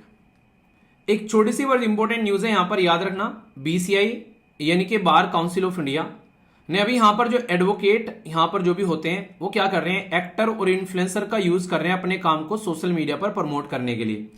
तो इसके चलते बार काउंसिल ऑफ इंडिया ने रोक लगा दी कि ये हरकतें आप लोग नहीं करोगे। नॉर्मली हमारे देश के अंदर में आप लोग ऐसे समझो जैसे यूपीएससी किसी का क्लियर हो गया है या फिर कोई भी एग्जाम क्लियर हुआ है, तो वो चलकर किसी न किसी कोचिंग इंस्टीट्यूट को प्रमोट करने लगता है, और उससे काफी लार्ज स्केल पर मनी जो है वो डिमांड करता है इंसान, और अपना जो सिलेक्शन है उसके चलते कई ऐसे इंस्टीट्यूट में भी लोगों को यहां पर कहीं ना कहीं इनरोल करा देते हैं जहां पर सही तरीके की पढ़ाई नहीं होती है, तो बहुत सारे बच्चे फंस भी जाते हैं। तो अभी सरकार और यूपीएससी ने भी इस चीज के लिए थोड़ा बहुत एक तरीके से स्टेप उठाए हैं। Even competition commission of India ने भी यहां पर कुछ लोगों को अभी यहां पर फाइन लगाए थे। तो यही चक्कर अभी यहां पर बार काउंसिल ऑफ इंडिया का है। हमारे देश के अंदर में ये एक स्टैट्यूटरी बॉडी है जो कि एडवोकेट एक्ट 1961 के हिसाब से बनाई गई, यानी कि हमारे देश के अंदर में ये समझ सकते हैं कि एक ऐसी बॉडी है जो कि यहां पर एडवोकेट को सपोर्ट करती यहां पर नजर आती है, उनके सेफगार्ड, उनके राइट्स, उनके इंटरेस्ट या फिर उनके क्या क्या प्रिविलेज हैं, क्या क्या उनको फायदे हैं, उसको सपोर्ट करते हुए नजर आते हैं। चेयरमैन और वाइस चेयरमैन भी इसमें देखने को मिलते हैं। और even attorney general of India and solicitor general of India हमारे देश के अंदर में इसके एक्स ऑफिशियो मेंबर होते हैं। एक्स ऑफिशियो मतलब जो कि रियलिटी में उस पोस्ट पर आने के बाद में ये पर्टिकुलर एरिया उनको वैसे ही मिल जाता है, एक तरीके से दहेज में समझ लो आप लोग, ठीक है ना, कि जॉब लग गई तो दहेज मिलेगा भाई साहब फ्री में, जो एक घटिया चीज है समाज के अंदर में, पर लेकिन मिलता है, लोग लेते हैं और यहाँ पर ये चीजें आप लोगों को देखने को मिलती है। तो इसके साथ में आप लोग याद कर लेना, ठीक है। तो यहाँ पर ऑल इंडिया बार कमेटी जो है वो यहाँ पर जो recommendation of the all India bar committee आप लोगों को देखने को मिलती है, इसके साथ में कनेक्ट कर आप लोग याद रखिएगा कि स्टैट्यूटरी बॉडी है यहाँ पर। तो इसने बोला है रिसेंटली अभी कि भाई कोई भी हमारे देश के अंदर में ये सोशल मीडिया इन्फ्लुएंसर का इस्तेमाल नहीं करेगा। तो ये 1961 का जो कानून है उसके हिसाब से ये स्टैट्यूटरी बॉडी स्टेब्लिश की गई यहाँ पर, ठीक है। एक क्वेश्चन मैं पूछूंगा, directive principle of state policy के अंदर में डीपीएसपी जो कि पार्ट 4 के अंदर में आती है, ये बताना है कौन सा आर्टिकल है हमारे संविधान के अंदर में जहां पर फ्री लीगल एड सर्विस के बारे में बात की जाती है उन लोगों के लिए जो कि गरीब तबका है सोसाइटी का, अपना केस नहीं लड़ सकता। तो कौन है पर्टिकुलर आर्टिकल, ये आप लोग को बताना है। दोस्तों यहां पर बात की जा रही है मेघालय के बारे में। मेघालय को अगर आप लोग ध्यान से देखेंगे तो यह है मेघालय, और यहां पर आप लोगों को देखने को मिलेगा नागालैंड। नागालैंड का नाम क्यों ले रहा हूं, इसलिए ले रहा हूं क्योंकि मेघालय के अंदर में अभी प्रोटेस्ट चल रहा था इसी बात को लेकर कि भाई आर्टिकल 371 का फायदा जब नागालैंड को मिल सकता है तो मेघालय को क्यों नहीं मिल सकता यहां पर, क्योंकि आज की डेट में रेड होल माइनिंग की जाती है मेघालय के अंदर भी, और वो रेड होल माइनिंग होती है यानी कि एक तरीके से आप लोग ये बोल सकते हैं कि छोटे छोटे होल बनाए जाते हैं, आप लोगों को ये देखने को मिलेगा जिसमें से लोगों को कोयला निकालते हुए आप लोग यहां पर पाओगे। अगर यहां पर आप लोग पिक्चर देखना चाहते हैं तो इस तरीके के होल बनाए जाते हैं जिनमें कई बार छोटे छोटे बच्चों को भी डाला जाता है इसमें से कोयला वगैरह निकालने के लिए। तो ये बहुत सारी ऐसी पिक्चर्स आप लोगों ने देखी होंगी। तो ये जो पर्टिकुलर इस तरीके की माइनिंग की जाती है, इस माइनिंग की वजह से कई बार कई सारे बच्चों की जान भी चली जाती है, क्योंकि ये कच्ची रहती हैं, ऊपर से पानी आ गया तो पानी भर गया, उसमें बच्चा दबकर मर गया। तो इसको रोकने के लिए यहाँ पर हमारे देश के अंदर में सुप्रीम कोर्ट का भी डिसीजन है, और साथ ही साथ में यहाँ पर इसके ऊपर में नेशनल ग्रीन ट्रिब्यूनल यानी कि एनजीटी का भी डिसीजन है यहाँ पर लेकिन नागालैंड वाले खासकर इस चीज का फायदा उठा पाते हैं, क्योंकि आर्टिकल 371 के अंदर में नागालैंड को ये एक्टिविटी करने के लिए अलाउ किया जाता है। तो आर्टिकल 371A के अंदर में आप लोग याद रखना। तो मेघालय ये कह रहा है कि यार आज की डेट में जो रेड होल माइनिंग है ये हमारे लिए बहुत ही इंपॉर्टेंट साधन है कुछ कमाकर खाने का। तो अगर आप लोग इसको हमको अलाउ नहीं करोगे तो हमारे एरिया में बहुत सारे लोग ऐसे हैं जो कि आज की डेट में प्रॉपर रोजगार नहीं है, इसी से अपनी रोजी रोटी चलाते हैं, तो वो काफी परेशान हो जाते हैं यहाँ पर अगर आप लोग इसको बैन करते हो। और दूसरा ये तो वही बात हो गई यार, हम करें तो वो नहीं कहते कि हमारा कुत्ता कुत्ता और तुम्हारा कुत्ता टोमी, यानी कि दूसरा राज्य अगर सेम काम कर रहा है तो उसको आप लोग अलाउ कर रहे हो, और हम लोग ये काम नहीं कर रहे हैं, हम लोग ये काम कर रहे हैं तो हम लोग को आप बैन कर रहे हैं क्योंकि वहां पर उसको स्पेशल स्टेटस मिला है आर्टिकल 371 के अंदर में। तो भाई ये तो आप लोग हमारे लिए भी कर दो यार, ये प्रोविजन आर्टिकल 371 के ए के अंदर में आप लोग हमको भी ये स्पेशल स्टेटस प्रोवाइड करा दो। तो इसके चलते यहां पर एक बहुत ज्यादा कंट्रोवर्सी में आ गया था। बात याद रखना, आसाम और मेघालय ये आज की डेट में काफी लार्ज स्केल पर रेड होल माइनिंग के लिए जाने जाते हैं। रेड होल से यानी कि चूहे जैसा जो बिल होता है ऐसा देखने को मिलता है, जिसके नाम पर इसका नाम रेड होल रखा गया है। ये देख सकते हैं आप लोग, चूहे का बिल होता है ऐसा यहां पर। तो इसके चलते पर लेकिन ये अगर इस तरीके की मांग कर रहे हैं, क्या इनको कोई सपोर्ट नहीं मिला है हमारे संविधान के अंदर से कि ये आर्टिकल 370 में अपने आप को रखने की मांग कर रहे हैं? मिला हुआ है यहाँ पर, ये ऑटोनोमस डिस्ट्रिक्ट काउंसिल मिली हुई है। देखो हमारे देश के अंदर में जब आप लोग पंचायती राज सिस्टम के बारे में बात करते हैं तो 73rd कॉन्स्टिट्यूशन अमेंडमेंट किया गया था 1992 में पंचायती राज सिस्टम बनाने के लिए। पर लेकिन यहां पर इतनी ज्यादा पावर नहीं रहती है जो पंचायतों को, ज्यादातर आप लोगों को देखने को मिलेगा कंट्रोल कहीं और से ही रहता है। पर लेकिन अगर बात करें जो ऑटोनोमस डिस्ट्रिक्ट रहते हैं उनके हाथ में काफी पावर दी जाती है अपने लोकल एडमिनिस्ट्रेशन को मैनेज करने के लिए। तो आर्टिकल 244 और साथ ही साथ में शेड्यूल जो हमारे संविधान की 6वां शेड्यूल है उसके अंदर में आप लोगों को 4 राज्य देखने को मिलेंगे। तो मेघालय और आसाम उस राज्य के अंदर में है, पर लेकिन फिर भी इनको उतना सपोर्ट नहीं मिल पाता है जितना यहां पर आर्टिकल 370 में यहां पर आप लोगों को देखने को मिलता है। किसको मिल पाता है? नागालैंड को मिल पाता है। तो इसलिए कह रहे हैं कि हमको आर्टिकल 371 के अंदर भी डालो। अभी एक इंपॉर्टेंट बात और याद रखना, यहां पर कई बार ये पूछ लिया जाता है कि नॉर्थ ईस्ट के 6वें शेड्यूल के अंदर में कौन से 4 राज्य हैं, उनका नाम बताइए। और आप लोग कई बार कंफ्यूज हो जाते हो, तो इसके लिए जब मैंने आप लोग को पॉलिटी पढ़ाई थी उस टाइम पर भी मैंने कई बार बता रखा है कि याद रखने के लिए कर लेना कि एटीएम है हमारे पास में और यहां पर उसके अंदर में मनी नहीं है, यानी कि मणिपुर नहीं है, एटीएम खाली पड़ा हुआ है। तो फिर 2M क्या हो गए यहां पर, तो एक तो हो गया यहां पर मेघालय और दूसरा हो गया मणिपुर। ठीक है, मणिपुर हो गया नहीं, मणिपुर नहीं है, याद रखना, फिर से कह रहा हूं मिजोरम हो गया। ठीक है, क्योंकि मनी नहीं है, तो याद रखने के लिए एक्रोनिम बनाया था। तो यहां पर बाकी के जो राज्य हैं उनके नाम तो आप लोगों को आराम से याद रख लोगे कि भाई साहब ए से हो गया आसाम, टी से हो गया त्रिपुरा, पर लेकिन जो एम है 3M है यहां पर, तो आप लोग कंफ्यूज हो जाओगे। तो इसलिए याद रखना कि मनी नहीं है, यानी कि मणिपुर नहीं है। तो इसलिए यहां पर आप लोग याद रखते हैं आसाम, मेघालय, त्रिपुरा और मिजोरम। तो एक M से है मिजोरम और दूसरे से है मेघालय, इनको सपोर्ट प्रोवाइड कराई जाती है शेड्यूल 6 के अंदर में। तो ये काफी इंपॉर्टेंट है यहां पर, और ये अपने लेवल पर अपने लोकल एडमिनिस्ट्रेशन को भी अपने हिसाब से मैनेज कर पाते हैं यहां पर इस पर्टिकुलर प्रोविजन की वजह से जो हमारे संविधान में रखा गया है। तो इंपॉर्टेंट आर्टिकल 371 भी हो गया, 244 भी हो गया, शेड्यूल 6 कौन कौन से स्टेट है, और रेड होल माइनिंग क्या है, ये आज की डेट में मुद्दा देखने को मिलेगा। अब एक क्वेश्चन मैं पूछूंगा आप लोगों से, नेशनल ग्रीन ट्रिब्यूनल हमारे देश के अंदर में एक ऐसा ट्रिब्यूनल, एक ऐसा कोर्ट है जो कि इन्वायरमेंट से रिलेटेड मैटर को देखता है कि भाई इन्वायरमेंट में क्या गड़बड़ चल रही है, उसको किस तरीके से कंट्रोल किया जाए। तो नॉर्मल कोर्ट बिजी रहते हैं, वो यहां पर देख नहीं पाएंगे इससे मिड मैटर को, और इसमें अगर लेट हो गया तो भाई पता नहीं कितने जंगल कट जाएंगे, तो इसलिए अलग से ही कोर्ट बना दिया। ये कोर्ट जो है हमारे संविधान के किस आर्टिकल से इंस्पायर होकर बनाया गया, फंडामेंटल राइट के अंदर से, और हमारा देश दुनिया में कौन से नंबर पर आता है इस कोर्ट को बनाने वाला, ये बताइए। ये नॉर्मल जो सुप्रीम कोर्ट के अंदर में पैटर्न है वो फॉलो नहीं करते हैं, ये जिस तरीके से ये बस नेचुरल जस्टिस का कॉन्सेप्ट फॉलो करते हैं। तो ये क्वेश्चन आप लोगों से ईपीएफओ जो यूपीएससी पेपर कंडक्ट कराता है उसके अंदर भी ऑलरेडी पूछा जा चुका है। तो ये कुछ पॉइंट्स हैं जो आप लोगों को पता होने चाहिए। 10-20 स्टार लगा लेना इसके ऊपर में, पहले भी क्वेश्चन पूछा जा चुका है, रिसेंटली वह भी न्यूज में थी काफी ज्यादा कि भाई साहब पब्लिक अकाउंट कमेटी क्या होती है। ये क्या होती है, ये भाई साहब आप लोगों का जो पैसा होता है उसका ध्यान रखने की कमेटी होती है, कैग की रिपोर्ट को भी रिव्यू करती है, controller and auditor general of India की रिपोर्ट को ये रिव्यू करती है। अभी इसने यहां पर बोला था कि हमारे देश के अंदर में नेशनल हाईवे के ऊपर में जो टोल टैक्स सरकार इकट्ठा कर रही है, कि भाई कब से इकट्ठा कर रहे हो उसको देख तो लो यार, हाईवे बन के टूट भी गया फिर से तुम अब तक भी टोल टैक्स ही लिए जा रहे हो। तो बहुत जगह ऐसी दिक्कतें देखने को मिली, तो इस कमेटी ने बोला इसको रिव्यू किया जाए। साथ ही साथ में और भी कई सारी अभी रिपोर्ट निकल कर आई कैग की, उनको भी रिव्यू करने के लिए बोला गया। दिल्ली के अंदर में जो लिकर पॉलिसी को लेकर जो धांधला हुआ था उसको लेकर भी कैग ने रिपोर्ट प्रस्तुत की, तो भी क्या बोला गया कि पब्लिक अकाउंट की कमेटी के पास में लेकर जाओ। तो इसलिए ये कमेटी बहुत इंपॉर्टेंट यहां पर हो जाती है। सबसे पहले तो ये याद रखना, ये जो कमेटी है जिसको आप लोग पब्लिक अकाउंट कमेटी या फिर लोक लेखा समिति हिंदी में आप लोग बोल सकते हैं, हमारे देश के अंदर में ये ध्यान रखती है ऑडिटिंग ऑफ द रेवेन्यू, यानी कि जो भी सरकार खर्चा करती है उस पर ध्यान रखती है कि कहीं गलत तरीके से खर्चा तो नहीं किया जा रहा है। क्यों? क्योंकि भाई टैक्स पेयर की मनी है, सरकार थोड़ी ना अलादीन का चिराग लिए बैठी है, घिस घिस कर पैसा निकाल रही है, आप लोगों की जेब में से ही पैसा जा रहा है, कहीं जीएसटी, कहीं डायरेक्ट, कहीं इनडायरेक्ट टैक्स, इन सब में। तो ये कमेटी बनाई जाती है हर साल, यानी कि ऐसा नहीं कि परमानेंट कमेटी है, हर साल बनाई जाती है। ये इसके अंदर में 22 मेंबर आप लोगों को देखने को मिलेंगे।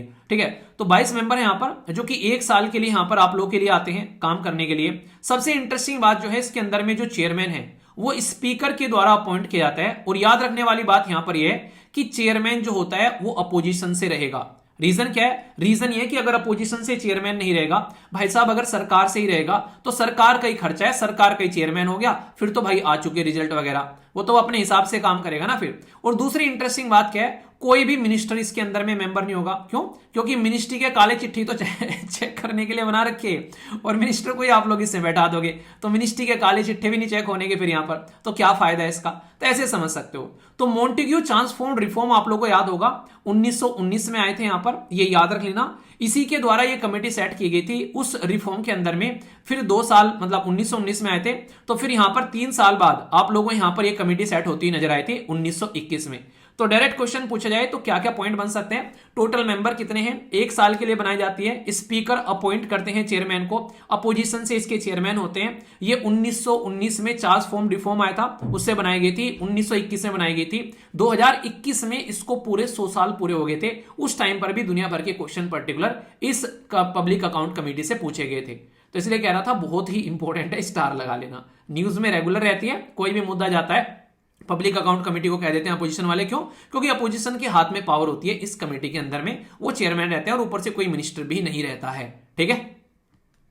एटीएम में मनी भले ही ना हो, जो मैंने आप लोगों से डिस्कस किया था, पर मणिपुर जो है उसके अंदर में अभी रिसेंटली बहुत ज्यादा न्यूज में रहा, क्योंकि आर्टिकल 356 का इस्तेमाल करते हुए प्रेसिडेंट रूल, राष्ट्रपति शासन लगा दिया गया। इस राष्ट्रपति शासन को आप लोग कभी कभी अगर गवर्नर रूल भी लिखा हुआ मिले तो कंफ्यूज मत हो जाना। कहां की बात की जा रही है? ये बात की जा रही है मणिपुर के बारे में। तो हमारे देश के अंदर में अभी फिलहाल के टाइम पर मणिपुर के अंदर में प्रेसिडेंट रूल लगाया गया आर्टिकल 356 का इस्तेमाल कर, जिसकी वजह से बहुत ज्यादा न्यूज में आ गया। तो पहले तो इसको आप लोग प्रेसिडेंट भी रूल बोल सकते हैं और गवर्नर रूल। प्रेसिडेंट तो इसलिए क्योंकि प्रेसिडेंट के नाम पर ही सारे काम होते हैं, गवर्नर इसलिए क्योंकि गवर्नर प्रेसिडेंट के नाम पर सारे काम करता है। तो दोनों ही शब्द का इस्तेमाल किया जाता है और अनुच्छेद 356 में ये आप लोगों को देखने को मिलता है। अब इंपॉर्टेंट बात क्या है, जब संविधान निर्माता संविधान बना रहे थे, खासकर BR अम्बेडकर जी, उन्होंने बोला था कि ये 356 तो फालतू में ही संविधान में हम लोग डाल रहे हैं, इसका कोई यूज वगैरह ज्यादा होने वाला है नहीं है, ये डेड लेटर रहेगा। डेड लेटर मतलब जिसका कभी कोई इस्तेमाल नहीं किया जाएगा। पर ये डेड लेटर जो है ये ड्राइविंग लाइसेंस बन गया आज की डेट में, जिससे सेंट्रल गवर्नमेंट स्टेट गवर्नमेंट को कंट्रोल करती नजर आती है। तो ये अब DL बन चुका है, ये डेडली लेटर बन चुका है आज की डेट में, जिसकी वजह से आज की डेट में सेंट्रल गवर्नमेंट अक्सर स्टेट गवर्नमेंट को कंट्रोल करती नजर आती है। तो भीमराव अंबेडकर जी की आत्मा जो है वो कहीं कोने में बैठी मायूस होती नजर आती होगी जब जब इस आर्टिकल का इस्तेमाल होता हुआ समाज में वो देखती होगी। अभी फिलहाल के टाइम पर क्या होता है, जैसे ही यहां पर आर्टिकल 356 का इस्तेमाल किया जाता है प्रेसिडेंट के द्वारा। अच्छा, कौन है प्रेसिडेंट आज की डेट में और कौन से नंबर की प्रेसिडेंट है हमारे आज की डेट में, ये बताना आप लोगों को। इंपॉर्टेंट मुद्दा क्या है आप लोग वो समझ लीजिए। यहां पर आर्टिकल 356 जैसे इंप्लीमेंट होता है तो यहां पर जो भी स्टेट की पावर होती है एडमिनिस्ट्रेशन की, तो वो एडमिनिस्ट्रेशन वाली पावर तो सारी चली जाती है गवर्नर के हाथ में। भाई गवर्नर देखेगा लॉ एंड ऑर्डर को मेंटेन करना, वो सारी चीजें। और इसकी कानून बनाने की जो पावर होती है, यानी कि जो इसकी लेजिस्लेटिव पावर होती है, जो कानून बनाने वाली पावर होती है, वो चली जाती है पार्लियामेंट के हाथ में। यानी कि गवर्नर एडमिनिस्ट्रेशन हो जाता है और पार्लियामेंट लेजिस्लेचर हो जाती है उस स्टेट का जिसमें आर्टिकल 356 लग जाता है। तो ये कब लगता है? जब वो संविधान का सिस्टम फॉलो नहीं कर पाते हैं और फेल हो जाते हैं, तो गवर्नर अपनी रिपोर्ट सौंपता है प्रेसिडेंट के पास में कि देख लो संविधान फॉलो नहीं कर रहे। प्रेसिडेंट क्या करता है, ठीक है नहीं फॉलो कर रहे तो यार इनके ऊपर में प्रेसिडेंट रूल लगा दो 356 का इस्तेमाल कर। तो इसकी वजह से आप लोगों को देखने को मिलता है। तो मोस्ट कंट्रोवर्शियल ये प्रोविजन है कॉन्स्टिट्यूशन का आज की डेट में। सबसे इंपॉर्टेंट बात तो ये है, भीमराव अंबेडकर जी ने बोला था इसका कभी इस्तेमाल नहीं होगा, पर लेकिन जैसे ही देश आजाद हुआ और हमारा संविधान इंप्लीमेंट किया गया 1950 में, 26 जनवरी 1950 में पूरा संविधान इंप्लीमेंट कर दिया था। 1951 में यहां पर पहली बार प्रेसिडेंट रूल लग गया पंजाब के अंदर में। तो ये बड़ी सोचने वाली बात है यहां पर। ठीक है, तो बहुत ही बेसिक है, इंपॉर्टेंट है, डायरेक्ट क्वेश्चन आप लोगों से पूछा जा सकता है आर्टिकल 356 के अंदर में। याद रखना चाहिए नेशनल इमरजेंसी हमारे देश के अंदर में किस आर्टिकल के थ्रू लगाई जाती है? क्या कभी हमारे देश के अंदर में फाइनेंशियल इमरजेंसी लगी है? अगर हाँ तो यस, अगर ना तो नो लिखिए। और कौन सा आर्टिकल है उसके लिए ये आप लोग बताइए, देखता हूं किस किस को याद है। पॉलिटी में डिटेल में आप लोगों को सारी चीजें पढ़ा रखी हैं। दोस्तों जब आप लोग जुडिशरी के बारे में बात करते हैं तो हमारे देश के अंदर में एक साइड में आप लोगों को सुप्रीम कोर्ट देखने को मिलता है, उसके नीचे हाई कोर्ट, फिर डिस्ट्रिक्ट कोर्ट। ये तो हो गया हमारे देश का फॉर्मल जो एक तरीके से जस्टिस सिस्टम है। बाकी हमारे देश के अंदर में ट्रिब्यूनल भी बने हुए हैं।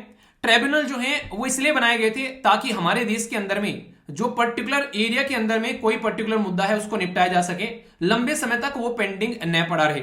तो ट्रिब्यूनल जो थे वो ओरिजिनली तो संविधान में नहीं थे, पर लेकिन हमारे देश के अंदर में ट्रिब्यूनल को बाद में ऐड किया गया। तो कौन सा संविधान में संशोधन करके ट्रिब्यूनल को ऐड किया गया ये आप लोग बताइए। तब तक मैं आप लोगों को यहां पर इसके बारे में सारी बातें बताता हूं। यहां पर बेसिकली क्यों है न्यूज में, सुप्रीम कोर्ट ने ये बोला है कि जो आर्म फोर्स ट्रिब्यूनल बेंच है जम्मू एंड कश्मीर और हिमाचल प्रदेश के अंदर में, कि भाई जितने भी तुम्हारे बैकलॉग पड़े हुए हैं उनको निपटाओ, क्योंकि लंबे समय से तुम्हारे बैकलॉग पड़े हुए हैं और तुम काम कर नहीं रहे हो, तो इसकी वजह से बहुत सारा काम जो है वो पेंडिंग पड़ा हुआ है। तो यहां पर ये जो पर्टिकुलर ट्रिब्यूनल है ये बनाया गया हमारे देश के अंदर में एक कानून के द्वारा, जो कि आर्म फोर्स से रिलेटेड हमारे देश के अंदर में जो भी मुद्दा आता है। अब मान लो जो किसी आर्मी के द्वारा किसी आर्मी के अंदर में किसी इंसान ने कुछ हरकतें कर दी, ठीक है, अपने ही जो एक सहकर्मी को गोली मार दी, कई बार ऐसे इंसिडेंट देखने को मिलते हैं। तो भाई उसका केस जो है वो आर्मी अपने ही कोर्ट में चलाती है। तो इसके चलते ताकि बाहर जनता के सामने वो चीजें ना आए, अंदर की चीजें अंदर ही निपटाई जाएं, तो ये बहुत बड़ा रोल प्ले करते हैं ट्रिब्यूनल यहां पर।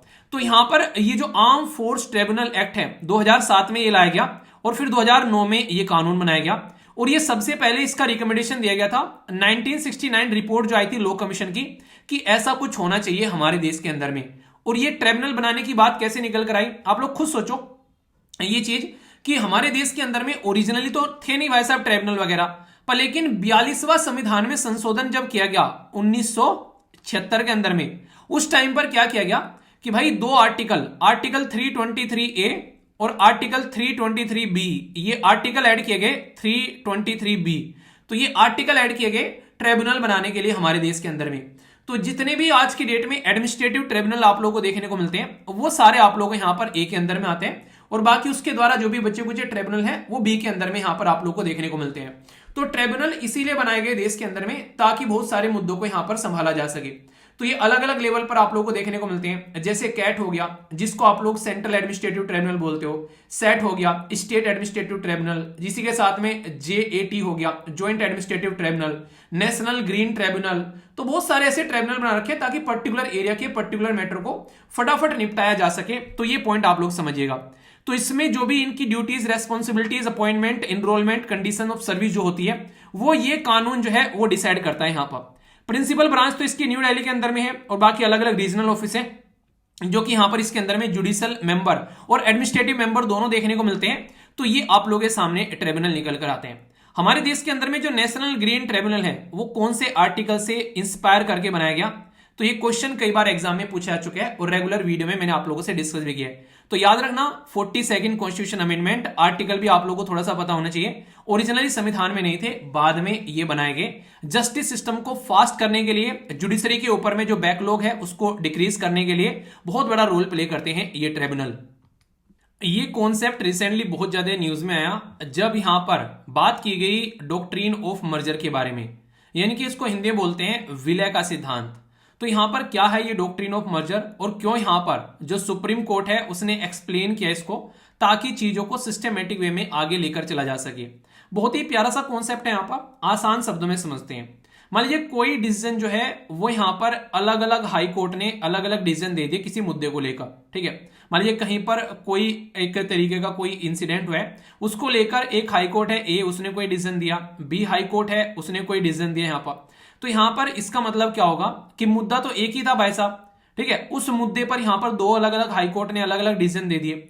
तो भाई अब आगे चलकर किसका डिसीजन माना जाएगा सही, क्योंकि कोर्ट में ये रहता है अक्सर जो फैसले दिए जाते हैं उनका रेफरेंस देकर आगे जो है वो जजमेंट दिए जाते हैं। तो सुप्रीम कोर्ट यहां पर ये कहता है कि भाई साहब मान लीजिए लोअर कोर्ट जैसे कि डिस्ट्रिक्ट कोर्ट ने कोई डिसीजन दिया, ठीक है, और यहां पर फिर अगर हायर कोर्ट ने कोई डिसीजन दे दिया जैसे हाई कोर्ट है, तो यहां पर डिस्ट्रिक्ट कोर्ट का डिसीजन जो है वो इसके अंदर में मर्ज हो जाएगा और फाइनल जजमेंट जो है वो हाई कोर्ट का माना जाएगा। अगर हाई कोर्ट ने कोई डिसीजन दिया और यहां पर फिर उसको मुद्दे को इकट्ठा कर सुप्रीम कोर्ट ने कोई डिसीजन दे दिया, तो सुप्रीम कोर्ट का डिसीजन जो है वो फाइनल डिसीजन माना जाएगा।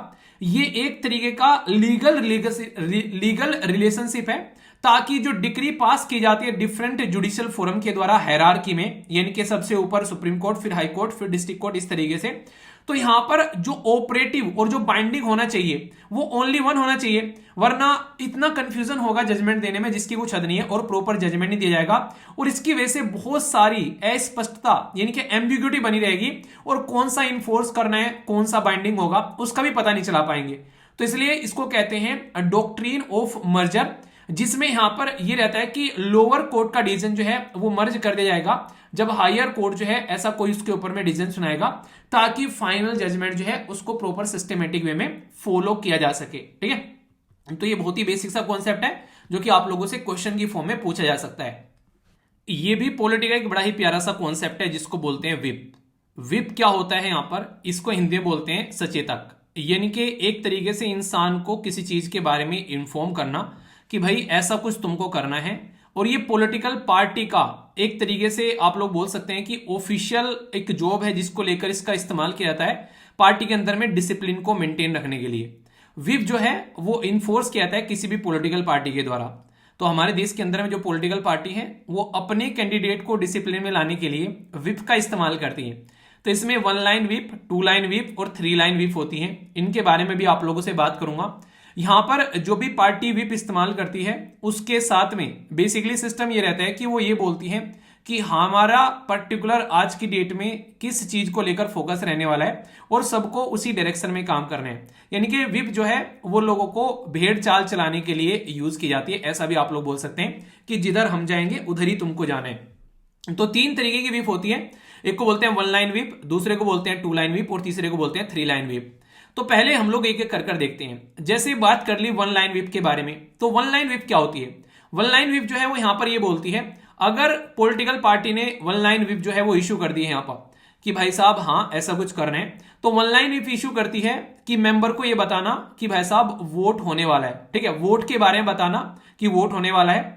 2 लाइन विप में यहां पर ये बोला जाता है कि मेंबर को प्रेजेंट रहने के लिए बोला जाता है हाउस में कि भाई साहब वोट होगा तो प्रेजेंट रहना टाइम पर। और 3 लाइन विप जो है ये बात डायरेक्ट करती है मेंबर को कि वोट जो है वो पार्टी के हिसाब से करना है, यानी कि भेड़ चाल चलना है, जिधर पार्टी चलेगी उधर ही चलना है, अपने हिसाब से आप लोगों को यहां पर काम नहीं करना है। तो यहां पर भारत के अंदर में जो 3 लाइन विप है वो can be violated only if 1/3 of the legislature of the political party decided to cast their vote against the party. ये काफी इंटरेस्टिंग लाइन है, इसको ध्यान रखना। अगर 1/3 मेंबर यहां पर पार्टी के अपोज में चले जाएं, भाई साहब जहां तुम कह रहे हो वहां पर वोट नहीं डालेंगे, तो यहां पर एक तरीके से वॉयलेट की जा सकती है। बाकी 2 लाइन और 1 लाइन वो वॉयलेट नहीं की जा सकती।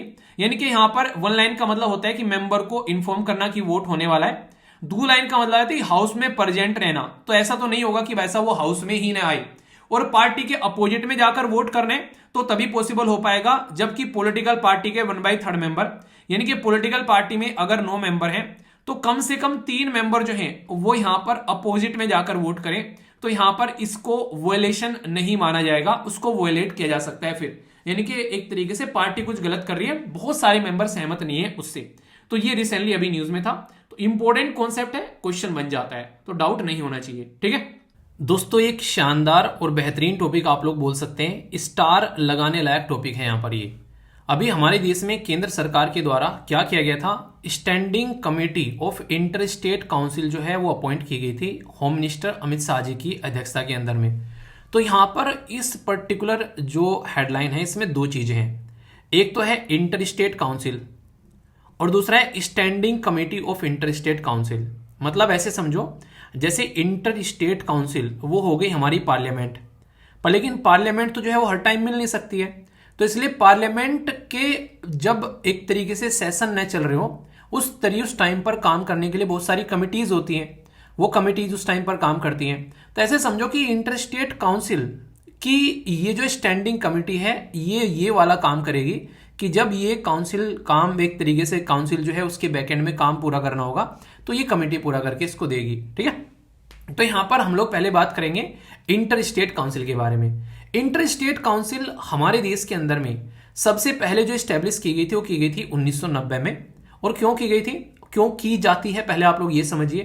क्योंकि हमारे देश के अंदर में डिजास्टर मैनेजमेंट, आपदा प्रबंधन, पब्लिक हेल्थ, जनता की जो एक स्वास्थ्य के बारे में बात करें, देश में आर्थिक प्लानिंग करनी है या फिर फिस्कल यानी कि सरकार को पॉलिसीज बनानी है कि स्टेट गवर्नमेंट को पैसे वगैरह भी देने हैं, लॉ एंड ऑर्डर को मेंटेन रखना है, इंटरनेशनल रिलेशन, बहुत सारी चीजों को लेकर यहां पर इंटर स्टेट काउंसिल का इस्तेमाल किया जाता है। यानी कि इंटर स्टेट काउंसिल जो है वो एक बहुत ही इंपॉर्टेंट बॉडी है ताकि सेंटर और स्टेट गवर्नमेंट के बीच में रिलेशन को सुधारा जा सके। एग्जांपल के तौर पर कोविड-19 आया, कोविड-19 के टाइम पर कोई एक अकेला इंसान के अंदर में इतनी क्षमता नहीं थी कि वो इसके साथ में लड़ सके, तो इसलिए यूनियन इनके सेंटर और स्टेट गवर्नमेंट और यूनियन टेरिटरी सबको साथ में मिलकर काम करना पड़ा, तब जाकर कोविड-19 को थोड़ा बहुत हम लोग हिला पाए। तो इसलिए यहां पर ये क्या हो गया, मिलजुल कर काम करने की बात हो गई। तो यहां पर ये जो पर्टिकुलर काउंसिल है ये इसी पर्पज के लिए बनाई जाती है ताकि सौहार्दपूर्ण माहौल बनाया जा सके सेंटर स्टेट के बीच में। ये क्रिएट की जाती है प्रेसिडेंट ऑफ इंडिया के द्वारा और आर्टिकल 263, ऐसे याद रख लेना, मैंने याद रखा था जब इसको, यहां पर 2 हो गया, 2 गुना 3 = 6, ठीक है। तो 6 कहां आएगा, बीच में आ जाएगा, मान लीजिए है 263, तो इन दोनों को मल्टीप्लाई करो, बीच वाला नंबर आ जाएगा। तो ऐसे करके याद रख लेना, मतलब जो मुझे उस टाइम पर ट्रिक लगी थी मैंने अपने लिए याद कर ली थी, तो आप लोग देख लेना इसको कैसे करोगे। तो यहां पर एक चीज तो याद रखना है, दूसरी सरकार या कमीशन बेसिकली उसने रिकमेंडेशन दिया था सरकारी कमीशन ने कि इंटर स्टेट काउंसिल जो है वो बनानी चाहिए। तो 1990 में यहाँ पर ये सरकारी कमीशन की रिकमेंडेशन के बाद में ये काउंसिल जो है ये बनाई गई बेसिकली। तो ये पॉइंट याद रखिएगा, आर्टिकल 263 का इस्तेमाल कर इतना समझ में आता है यहाँ पर, ये बिल्कुल बेसिक सा हो गया। अब आगे चलते हैं। यहाँ पर जो चेयरपर्सन होते हैं वो होते हैं प्राइम मिनिस्टर ऑफ इंडिया। ये आप लोगों को देखने को मिलेगा जब बात कर रहे हैं स्टैंडिंग कमेटी। इसके अंदर में जो स्टैंडिंग कमेटी है उसके चेयरपर्सन कौन है, वो है अमित शाह। पर लेकिन काउंसिल के चेयरपर्सन कौन है, वो है हमारे देश के प्राइम मिनिस्टर। ठीक है, तो ये समझना है। साथ ही साथ में ये हेड की जाती है किसके द्वारा, जो एक सेक्रेटरी रैंक के ऑफिसर है। मतलब प्राइम मिनिस्टर तो पूरे मुखिया हो गए, अब प्राइम मिनिस्टर थोड़ी ना 24 घंटे यहाँ पर इस बेसिकली काउंसिल के इर्द गिर्द घूमेंगे। तो यहाँ पर उनको रिपोर्ट करेगा कौन, सेक्रेटरी रैंक यानी कि एक आईएएस ऑफिसर को यहाँ पर ये पोजीशन दी जाती है। ये बेसिकली हमारे देश के अंदर में ये कोऑपरेटिव फेडरलिज्म यानी कि संघवाद का ढांचा, यानी कि सेंटर और स्टेट मिलकर एक दूसरे के साथ में काम करें, उसके ऊपर फोकस देता है। बाकी जो भी यहाँ पर रिकमेंडेशन दी जाती है उनको कितना इंप्लीमेंट किया जा रहा है उसके ऊपर भी ये फोकस देते हैं। इसमें आप लोग को देखने को मिलेगा कि जो चीफ मिनिस्टर रहते हैं सारी स्टेट के, यूनियन टेरिटरी के लेजिस्लेटिव असेंबली, वो सारे आकर बैठते हैं इसके अंदर में। गवर्नर रहते हैं उस स्टेट के जहां पर प्रेसिडेंट रूल लगा हुआ है। इसी के साथ में सेंट्रल जो कैबिनेट मिनिस्ट्री होती है, जैसे होम मिनिस्ट्री या फिर प्राइम मिनिस्टर जिसको नॉमिनेट करे वो आकर बैठते हैं। तो काफी इंपॉर्टेंट बॉडी होती है, ये आप लोग समझ सकते हैं, यानी कि हल्के में नहीं लेना है इस पर्टिकुलर बॉडी को। और इसी के अंदर में स्टैंडिंग कमेटी होती है। स्टैंडिंग कमेटी सबसे पहले जो ये बनाई गई थी 1996 में, यानी कि 1996 में सबसे पहले यहां पर बनाई गई थी ये पर्टिकुलर कमेटी। मतलब सेंटर स्टेट के बीच में कोई डिस्प्यूट हो उसको सुलझाने का भी काम करती है, कहीं ना कहीं ऐसा बोल सकते हैं। पर लेकिन अगर इनके दायरे से बाहर चली जाए बात कि यार हमारे से बस की नहीं हो रहा, हम नहीं सोल्यूशन निकाल पा रहे, तो याद रखना फिर आर्टिकल 131 का इस्तेमाल किया जाता है सुप्रीम कोर्ट के द्वारा इन दोनों की लड़ाई को छुटाने के लिए। इसको भी याद मैंने ऐसे ही रख लिया था, जैसे नहीं सेंटर और स्टेट लड़ रहे हैं, ठीक है, ये इसके साथ में लड़ रहा है, तो वैसा कौन आ गया बीच में, यहां पर सुप्रीम कोर्ट आ गया। ठीक है, तो ऐसे आप लोग समझ सकते हैं। तो 131, तो यहां पर ये आर्टिकल का इस्तेमाल किया जाता है इंटर स्टेट डिस्प्यूट को रिजोल्व करने के लिए। तो ये याद रखना है यहां पर। तो सुप्रीम कोर्ट ऑफ इंडिया के थ्रू अगर आप लोग यहां पर इसको सुलझाना चाहते हैं, तो ये बेसिक कुछ पॉइंट है इसके बारे में। ये दो टॉपिक मैंने कवर कर दिए कि स्टैंडिंग कमेटी जो इंटर स्टेट काउंसिल और इंटर स्टेट काउंसिल कौन मुखिया होते हैं, किस आर्टिकल से क्या क्या निकाल कर लेकर जाता है। क्वेश्चन ऑलरेडी बन चुका है इस टॉपिक से, तो इसलिए कंफ्यूजन नहीं होना चाहिए। एक बहुत बड़ी न्यूज अभी आप लोग को देखने को मिली थी, जिसमें हमारे देश के जो वाइस प्रेसिडेंट हैं उनको हटाने की बात की गई थी और अपोजिशन ने एक नो कॉन्फिडेंस मोशन लेकर आई थी राज्यसभा के चेयरमैन के लिए। ये तो आप लोगों को पता है ना, हमारे देश के अंदर में एक साइड में होती है लोकसभा और दूसरी साइड में होती है राज्यसभा। राज्यसभा के जो लीडर होते हैं वो होते हैं बेसिकली, राज्यसभा को जो चेयर करते हैं वो होते हैं चेयरमैन। और चेयरमैन कौन बनते हैं, वो बनते हैं हमारे देश के वाइस प्रेसिडेंट। बाकी लोकसभा के अंदर में जो चेयर करते हैं वो होते हैं स्पीकर। तो मैं बात कर रहा हूं अपर हाउस, सीनियर हाउस यानी कि राज्यसभा के बारे में। उनके चेयरमैन यानी कि जो उनके बेसिकली मुखिया हैं उनको हटाने की बात की गई अपोजिशन के द्वारा, नो कॉन्फिडेंस मोशन लाने की कोशिश की गई। तो ये काफी ज्यादा न्यूज में आया, कई सारे एडिटोरियल भी छपे इसके ऊपर में। तो आर्टिकल 67 का इस्तेमाल किया जाता है संविधान के अंदर में, अगर किसी भी वाइस प्रेसिडेंट को अगर ऑफिस से आप लोगों को रिमूव करना है। ठीक है, प्रोसीजर क्या है यहां पर, सबसे इंपॉर्टेंट बात तो यह है कि ये जो प्रक्रिया है ये क्योंकि राज्यसभा के चेयरमैन को हटाना है यानी कि वाइस प्रेसिडेंट को हटाना है, तो ये राज्यसभा में ही स्टार्ट की जाएगी। ठीक है, राज्यसभा में स्टार्ट की जाएगी और 2/3 मेजोरिटी से यहां पर ये बेसिकली पास की जाएगी और फिर ये जाएगी लोकसभा के अंदर में, और लोकसभा में बस सिंपल मेजोरिटी रहेगी इनकी और इसके हिसाब से यहां पर ये इसको पास कर देंगे। यानी कि सारी पावर जो है वो है मेनली राज्यसभा के हाथ में। अब यहां पर अगर बात करूं आप लोगों से मैं, अगर कोई भी ऐसी मोशन लानी है तो सबसे पहले 14 डे का आप लोगों को यहां पर एक नोटिस देना पड़ेगा कि ऐसा कुछ इंटेंशन है आप लोग की रिजोल्यूशन लाने के लिए। ऐसा नहीं कि आप लोग मन किया आज सुबह आकर बैठे और अपने हिसाब से यहां पर एक ऐसी मोशन लेकर आ गए, ऐसे नहीं होने का। तो आर्टिकल 67 जो है ये जो टर्म्स हैं वाइस प्रेसिडेंट के ऑफिस के बारे में उसके बारे में बात करता है, इसीलिए इस आर्टिकल न्यूज में था। मैंने आप लोगों को हमेशा बोला है कि सारे आर्टिकल रटने वाले या याद करने वाले नहीं होते हैं, जो न्यूज में रहते हैं हमेशा उनको याद करो, वरना इतने आर्टिकल कहां तक याद करोगे। ठीक है, एक इंपॉर्टेंट न्यूज यहां पर और देखने को मिली, जिसमें एक जज जो थे उनके द्वारा काफी अभद्र शब्द का इस्तेमाल किया गया पब्लिक प्लेटफॉर्म पर जाकर, जिसकी वजह से यहां पर उन जज को रिमूव करने की भी जब बात आई तो यहां पर यह बोला गया कि जजेस को कैसे हम लोग रिमूव करते हैं, तो ये भी काफी ज्यादा न्यूज में देखने को मिला।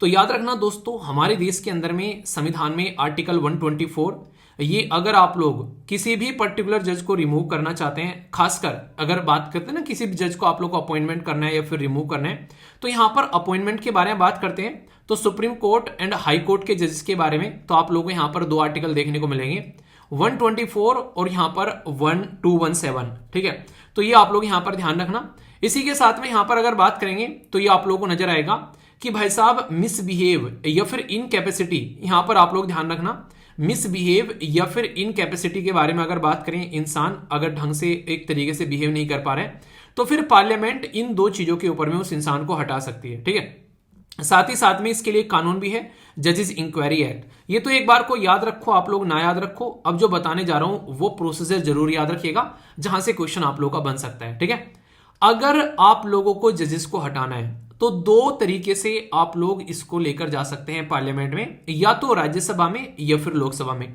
अगर आप लोग इसको लोकसभा में लेकर जाएंगे तो कम से कम 100 मेंबर साइन करें उस कागज पर कि हाँ हम लोग इसको हटाना चाहते हैं, और अगर राज्यसभा में लेकर जाएंगे तो कम से कम 50 लोग साइन करें। लोकसभा में जाएंगे तो स्पीकर के पास में जाएगा, अब स्पीकर राज्यसभा में जाएंगे तो चेयरमैन के पास में जाएगा, मतलब कहीं पर भी आप लोग यहां पर जजेस को रिमूव करने का प्रोसेस स्टार्ट कर सकते हैं। इसमें ऐसा नहीं कि राज्यसभा में ही होगा या फिर लोकसभा में ही होगा। दूसरी इंपॉर्टेंट बात, स्पीकर और चेयरमैन इनके हाथ में रहता है कि मोशन को एक्सेप्ट करना है या फिर रिफ्यूज करना है, तो ये बहुत इंपॉर्टेंट है। तो इसलिए यहां पर अगर ये एक्सेप्ट कर लेते हैं तो भाई इसको आगे भेजेंगे, और रिफ्यूज कर देते हैं तो ये सारी की सारी कहानी यहीं पर ही बंद हो जाएगी। अगर एक्सेप्ट कर ली क्या होगा, तो भाई फिर 3 मेंबर की एक कमेटी बनाई जाएगी, और वो कमेटी इन्वेस्टिगेट करेगी कि भाई ये जो चीजें चल रही हैं ये कितने हद तक सही है। उस कमेटी में कौन कौन होगा, चीफ जस्टिस ऑफ इंडिया रहेंगे, सुप्रीम कोर्ट के या फिर इसमें जज रहेंगे, chief justice of high court रहेंगे, किसी पर्टिकुलर अगर हाई कोर्ट के जज को हटाने की बात की जा रही है, और डिस्टिंग्विश्ड जूरिस्ट रहेंगे जिसको नॉलेज है इस पर्टिकुलर एरिया की। तो 3 मेंबर की कमेटी उस चीज को देखेगी। ये कमेटी अगर लगता है कि भाई हाँ बिल्कुल सही है, इस इंसान ने बदतमीजी की है, इसमें गिल्टी पाया जाता है कि उस इंसान ने मिसबिहेव किया है और कैपेसिटी नहीं है इस इंसान की इस पोस्ट को संभालने की, तो फिर यहां पर ये पार्लियामेंट के पास में जाती है।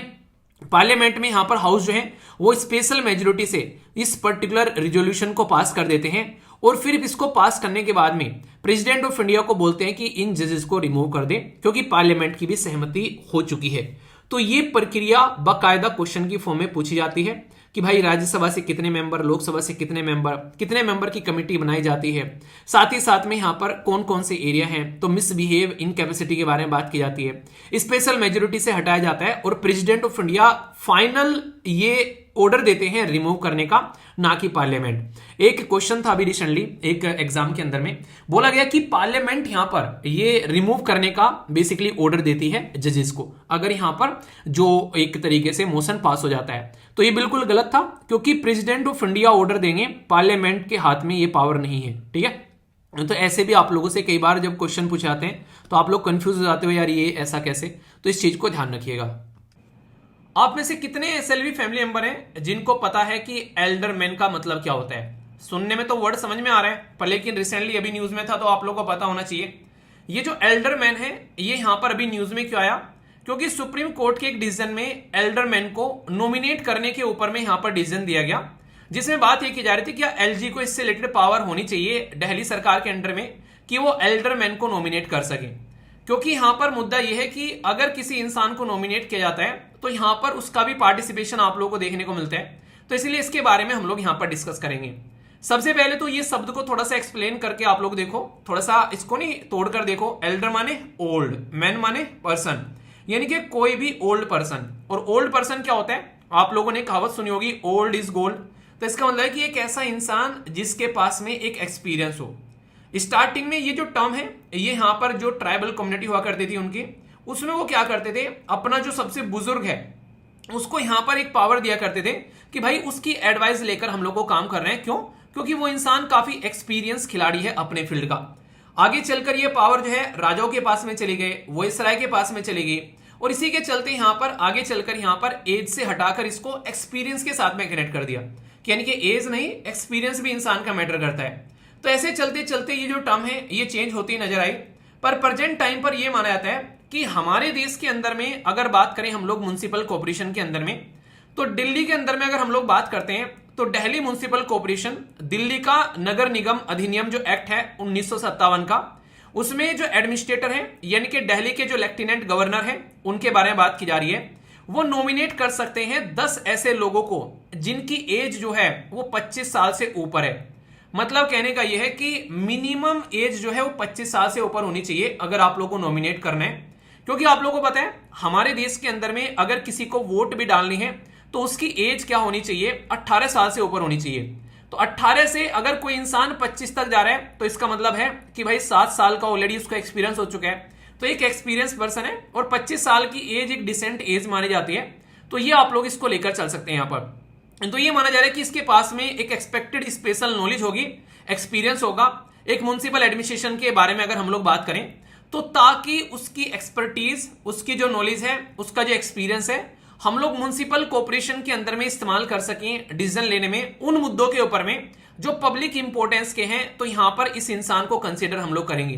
पर लेकिन इंपॉर्टेंट बात ध्यान रखना है यहां पर, ये बहुत इंपॉर्टेंट है, ये जो नॉमिनेटेड पर्सन रहेंगे 10 यहां पर, तो जब भी वोट डालने की बात आएगी तो यहां पर याद रखना do not have the right to vote in the mayor polls, यानी कि इनके पास में वोटिंग राइट नहीं होगा क्योंकि इनको नॉमिनेट किया गया है, ना कि ये इलेक्टेड पर्सन होकर यहां पर आए हैं। तो कंडीशन क्या है, एक तो यहां पर एज याद रखना 25 साल है, दूसरा इनके पास में वोटिंग राइट नहीं है, ये वोट कास्ट नहीं कर सकते इलेक्शन के अंदर में। और फिलहाल सुप्रीम कोर्ट की वजह से यहां पर ये न्यूज में आ गया, तो टर्मिनोलॉजी आप लोगों से पूछी जा सकती है एल्डरमैन के बारे में, ये आप लोग याद रखना। अच्छा, जो आप लोगों को वोट डालने की पावर मिलती है इलेक्शन के अंदर में, हमारे संविधान के अंदर में कौन सा आर्टिकल है जो आप लोगों को वोट डालने की पावर देता है कि भाई 18 साल से ऊपर होते ही आप लोग वोट डालने की पावर आप लोगों को मिल जाती है। तो कौन सा संविधान का आर्टिकल ये पावर आप लोगों को देता है, ये आप लोगों को यहां पर बताना है। अगर मैं बात करूं थोड़ी सी और एक्स्ट्रा, ये एल्डरमैन को आप लोग अभी भी समझ नहीं पा रहे हो तो थोड़ा सा और कंपेयर करके बताऊं। जैसे राज्यसभा में आज की डेट में 12 लोगों को हम लोग क्या करते हैं, नॉमिनेट करते हैं, हम लोग नहीं करते हैं, प्रेसिडेंट ऑफ इंडिया करते हैं। तो यहां पर ये क्या रहता है, ये रहते हैं literature, science, art, social service. जब मैंने पॉलिटी आप लोगों को पढ़ाई थी तो मैंने आप लोगों को बताया था कि इसको याद रखने के लिए याद रखना ये क्या है, LASS, ल्हास के नाम से याद रख लेना। यानी कि ये वो लोग हैं जिनको कुछ नहीं करना है, बस जाकर फिर भी ये मेंबर ऑफ पार्लियामेंट बन जाते हैं, यानी कि सांसद बन जाते हैं, संसद में जाकर बैठ जाते हैं। तो ये याद रखने के लिए कि ल्हास है भाई, कुछ नहीं करना है, इलेक्शन भी नहीं लड़ने हैं, कोई एग्जाम भी नहीं देना है, बस जो कर रहे हैं उसमें वो एक्सपर्ट है, इसलिए इनको यहां पर बैठा दिया, तो ल्हास की तरीके से लाकर रख दिया। ठीक है, तो 12 मेंबर होते हैं और प्रेसिडेंट नॉमिनेट करते हैं। दूसरा, लोकसभा के अंदर में अब तो ये नहीं है, इसको आप लोग याद रखना, एंग्लो इंडियन कम्युनिटी नॉमिनेट की जाती थी। ठीक है, प्रेसिडेंट ऑफ इंडिया के द्वारा 2 लोगों को नॉमिनेट किया जाता था। इसको 2019 में हम लोगों ने हटा दिया, 104वां जब संविधान में संशोधन किया तो इसको डिसकंटिन्यू कर दिया। रीजन क्या था, ये बोला गया कि यार अब इतने एंग्लो इंडियन कम्युनिटी के मेंबर हमारे देश के अंदर में नहीं है कि उनको अलग से 2 सीट दी जाए, क्योंकि उनकी पॉपुलेशन बहुत ही कम हो गई है। और जो कॉन्स्टिट्यूएंसीज है हमारे देश के अंदर में, जिसके बेसिस पर पॉपुलेशन डिसाइड कर कॉन्स्टिट्यूएंसी बनाते हैं, आप लोगों को पता होगा आप लोगों की कॉन्स्टिट्यूएंसी क्या है, नहीं पता है तो पूछ लीजिएगा अपने घर वालों से कि कौन सी कॉन्स्टिट्यूएंसीज में हम लोग आते हैं। तो यहां पर वो कॉन्स्टिट्यूएंसीज के अंदर में लाखों लोग होते हैं जिसके लिए वोट डालते हैं और वो जीत के आता है। तो इतने लोग हैं नहीं एंग्लो इंडियन कम्युनिटी के कि उनको 2 सीट दी जाए यहां पर, तो इसलिए इसको डिसकंटिन्यू कर दिया गया हमारे देश में 2019 में 104वां संविधान में संशोधन करके। और ये इंटरेस्टिंग भी पॉइंट है और इंपॉर्टेंट भी है। इसी तरीके से दिल्ली में म्युनिसिपल कॉर्पोरेशन के अंदर में 10 मेंबर को नॉमिनेट किया जाता है, एल्डरमैन बोला गया है, और दिल्ली के लेफ्टिनेंट गवर्नर के हाथ में ये पावर है इनको नॉमिनेट करने की, जिसको लेकर यहां पर ये मुद्दा पूरा चल रहा था। ठीक है, और लेफ्टिनेंट गवर्नर क्या है, वो भाई साहब दिल्ली की गवर्नमेंट के हिसाब से काम करते नहीं है, तो इसलिए इनके बीच में रस्साकसी चलती रहती है। तो ये कुछ बेसिक पॉइंट है इसके बारे में। तो पूरा टॉपिक बिल्कुल कंफ्यूजन नहीं होना चाहिए कि एल्डरमैन क्या है, कहां से निकाल कर लेकर आए, कितनी एज होनी चाहिए, किनको अपॉइंट करने वाले कौन है, तो ये सारी बेसिक पॉइंट है। ठीक है, इंटरेस्टिंग भी है और इंपॉर्टेंट भी है। कोई कंफ्यूजन है, यस या फिर नो, तो बताते हुए आप लोग चलेगा। एक सेकेंड, हमारे देश के अंदर में लॉ कमीशन ऑफ इंडिया ये बताता है कि कानून कैसे होने चाहिए। तो इसके लिए हमारे देश की जो ministry of law and justice है वो यहाँ पर इसको पर्टिकुलर जो कमीशन है इसको एस्टेब्लिश करती है, ताकि हमारे देश के अंदर में इस चीज को ध्यान रखा जा सके कि कानूनों में कैसे अपडेट करना है। अभी फिलहाल जो लॉ कमीशन है उसको एस्टेब्लिश किया जा रहा है। ये इसका जो टर्म है 2024 से लेकर 2027 के बीच में आप लोगों को देखने को मिलेगा। और सबसे इंपॉर्टेंट बात क्या है, इसका नंबर जरूर याद रखिएगा, ये 23rd लॉ कमीशन देश के अंदर में आप लोगों को देखने को मिलेगा। इसके बारे में जो बेसिक इंफॉर्मेशन है उसके बारे में कई बार क्वेश्चन आप लोगों से पूछे आते हैं। लॉ कमीशन जो है हमारे देश के अंदर में ना तो ये कॉन्स्टिट्यूशन बॉडी है, यानी कि संविधान में इसके बारे में लिखा है, ना ही ये स्टैट्यूटरी बॉडी है, यानी कि इसको किसी कानून के थ्रू बनाया गया है। ये बेसिकली हमारे देश के अंदर में हमारे देश के प्रेसिडेंट ऑफ इंडिया के द्वारा इनका अपॉइंटमेंट किया जाता है, जो कि लॉ मिनिस्ट्री के द्वारा सजेशन दिया जाता है। तो 22वां जो लॉ कमीशन है वो यहाँ पर अपना टर्म जो है वो पूरा कर रहा है, तो इसके चलते 23वां लॉ कमीशन आप लोगों के सामने निकल कर आता है। तो यहाँ पर अभी इसके बारे में कुछ बेसिक इंफॉर्मेशन मैं आप लोगों को बताता हूँ। सबसे पहले तो ये जो कमीशन है ये एक एडवाइजरी बॉडी के तौर पर आता है कि भाई सजेशन देना ठीक है, मन करा तो मान लेंगे और नहीं मन करा तो नहीं मानेंगे। ओरिजिनली हमारे देश के अंदर में 1955 में 3 ईयर के लिए यहाँ पर लॉ कमीशन को जो है वो स्टेब्लिश किया गया था। पर लेकिन अगर बात करें थोड़ा सा और आप लोग पास्ट में जाएंगे तो मैं थोड़ी सी हिस्ट्री आप लोगों को यहाँ पर इसकी बताना चाहूंगा।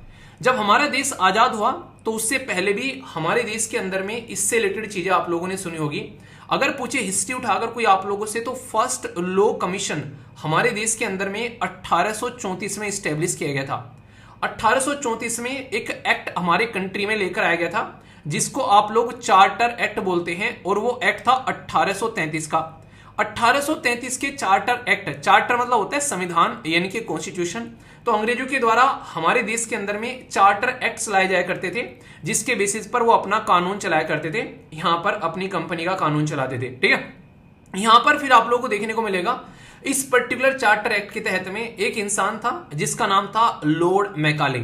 तो लॉर्ड मैकाले की अध्यक्षता में 1834 में ये कमीशन हमारे देश के अंदर में बनाया गया, और इसी ने उस टाइम पर रिकमेंड की थी 2 चीजें जिसके बेस पर लंबे समय तक हमारे देश के अंदर में ये पैटर्न चला। एक था इंडियन पीनल कोड जिसको भारतीय दंड संहिता बोलते हैं, और दूसरा है क्रिमिनल प्रोसीजर कोड हमारे देश के अंदर में जो कि कानूनों की व्यवस्था को किस तरीके से जमा कर रखना है। ये 2 उसका फाउंडेशन हमारे देश के अंदर में ये लॉर्ड मैकाले था, उसके द्वारा रिकमेंड किया गया, जिसके बेस पर यहां पर इसको स्टेब्लिश किया गया। फिर आगे चलकर 2nd, 3rd, 4th law commission हमारे देश के अंदर में आए, जो कि यहां पर 1853 में नेक्स्ट देखने को मिला। इसके बाद में 1861 में आप लोगों को देखने को मिला, और इसके बाद में फिर यहां पर 1879 में आप लोगों को यहां पर देखने को मिला। इस तरीके से हमारे देश के अंदर में ये बेसिकली कमीशन आए, और इनके बेसिस पर हमारे देश के अंदर में कई सारी चीजें जो हैं वो इंप्रूव की गई।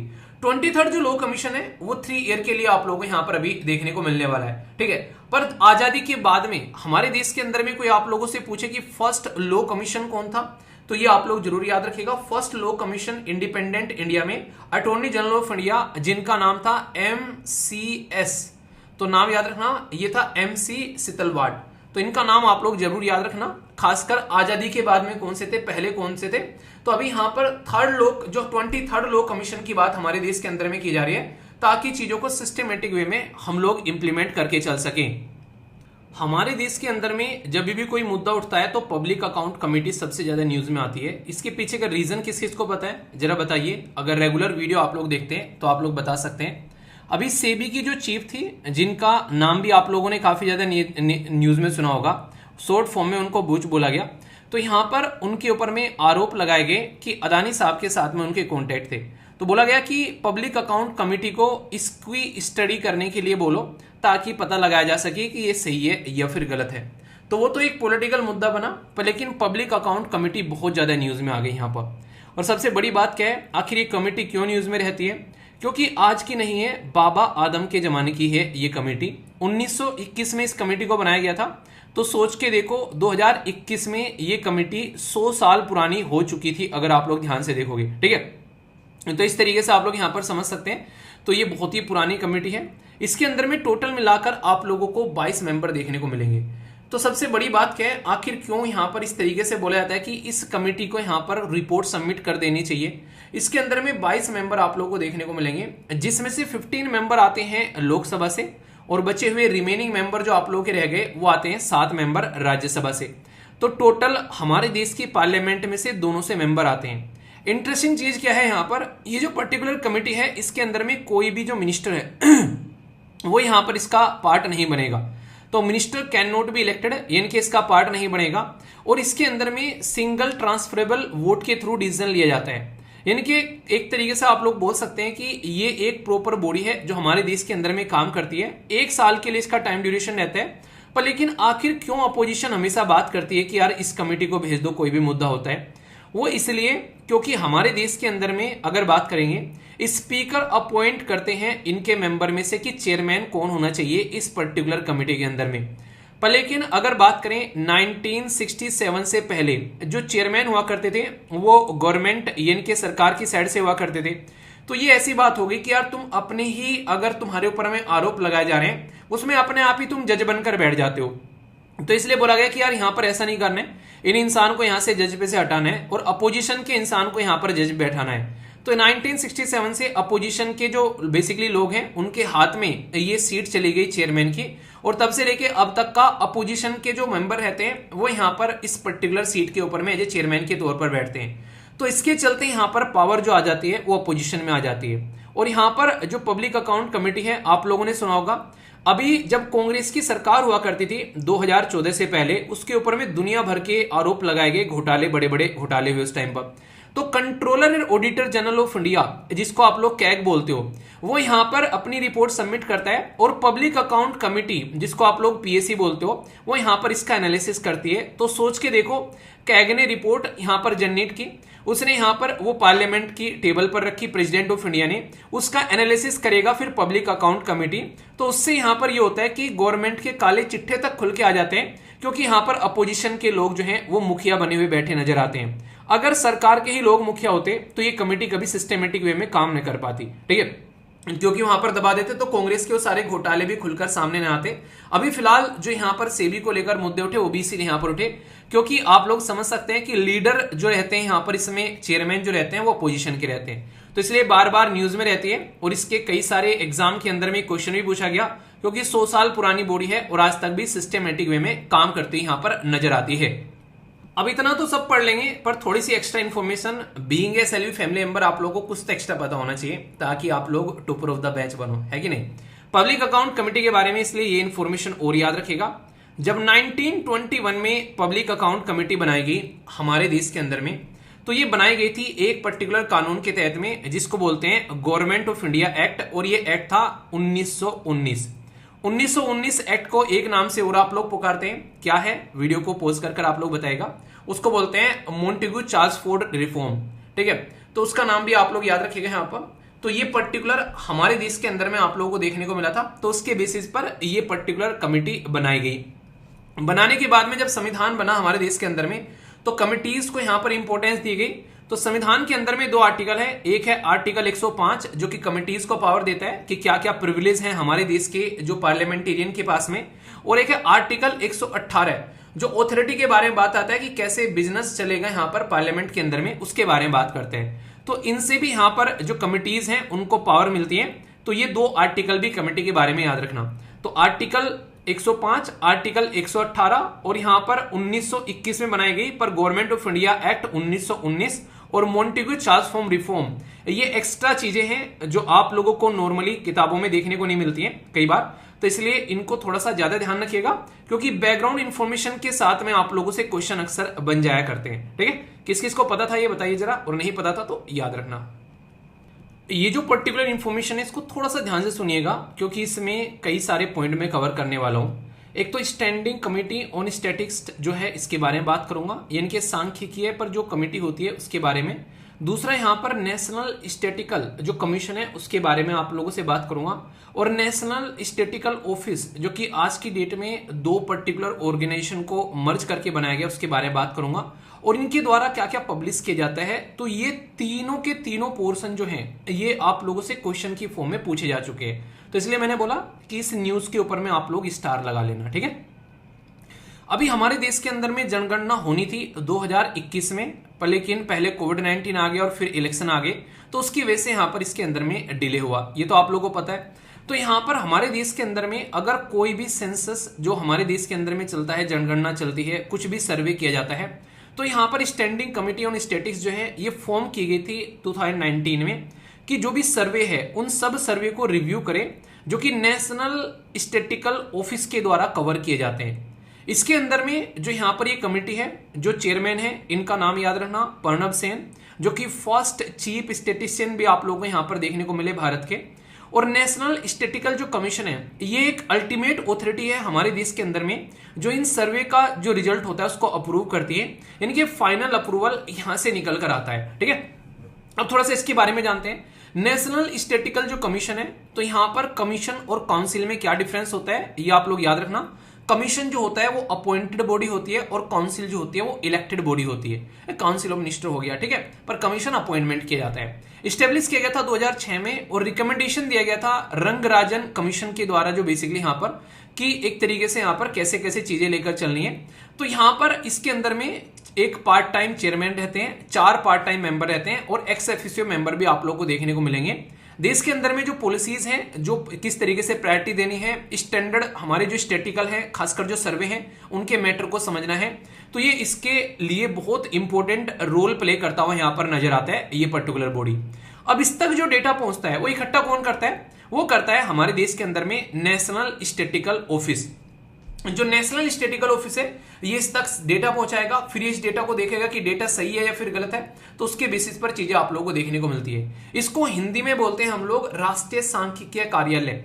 ये पहले ऐसा नहीं था, पहले 2 अलग अलग बॉडी थी, नेशनल सैंपल सर्वे ऑफिस और सेंट्रल स्टैटिकल ऑफिस, पर इनको मर्ज कर दिया गया और मर्ज कर रिसेंटली अभी एक बॉडी बना दी जिसको एनएसओ बोला गया।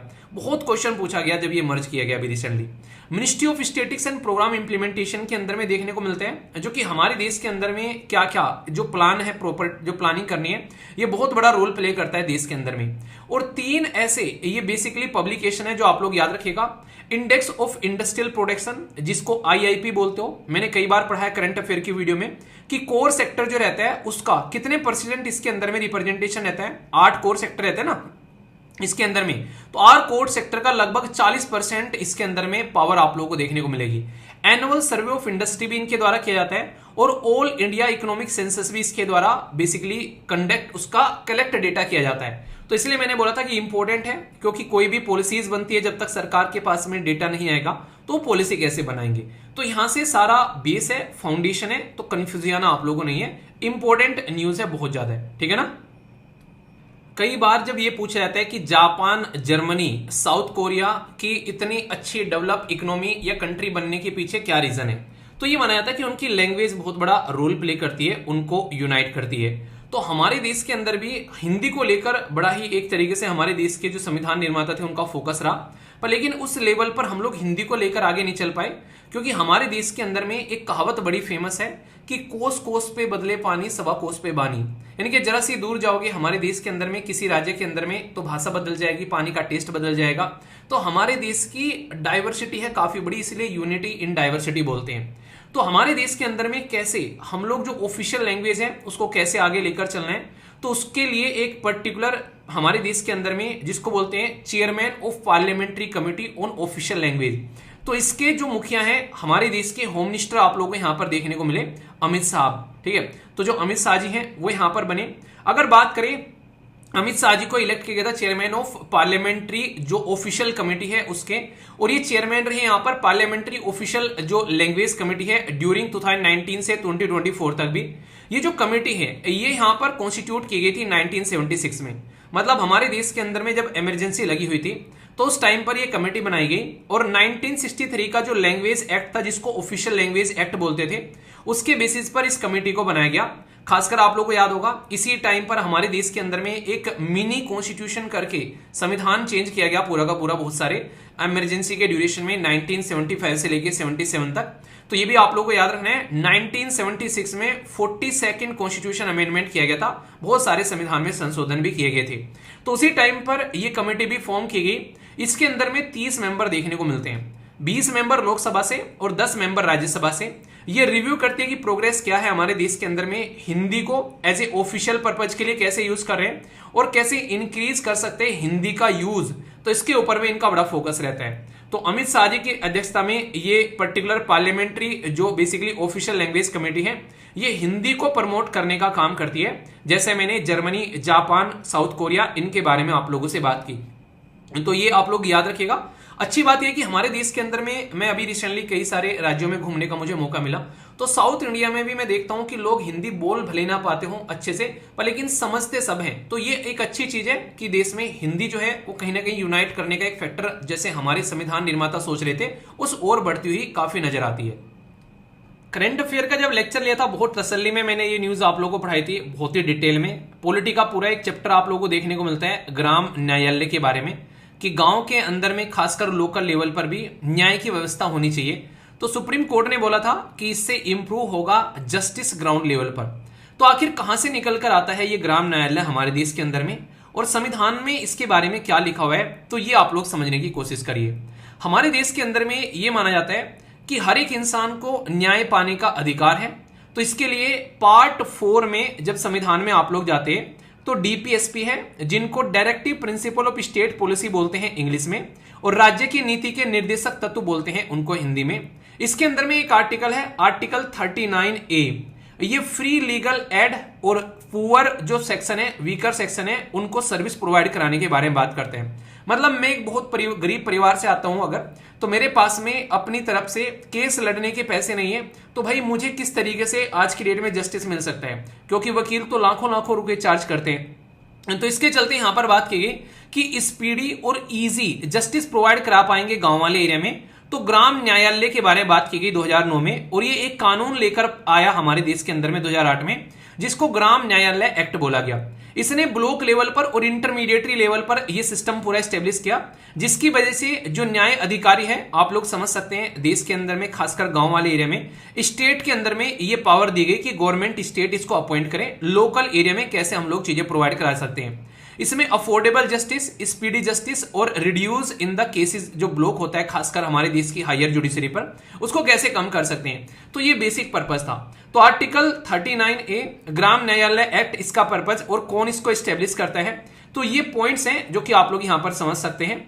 ये ग्राउंड लेवल पर जस्टिस को प्रोवाइड कराने का एक शानदार तरीका आप लोग बोल सकते हैं। ठीक है, हमारे देश के अंदर में आज की डेट में टोटल मिलाकर कितने हाई कोर्ट हैं जरा ये बताइए, और कौन सा राज्य ऐसा है जिसके अंदर में हाई कोर्ट नहीं है, कितनी यूनियन टेरिटरी के पास में खुद के हाई कोर्ट हैं, ये बताइए, देखता हूं किस किस को याद है।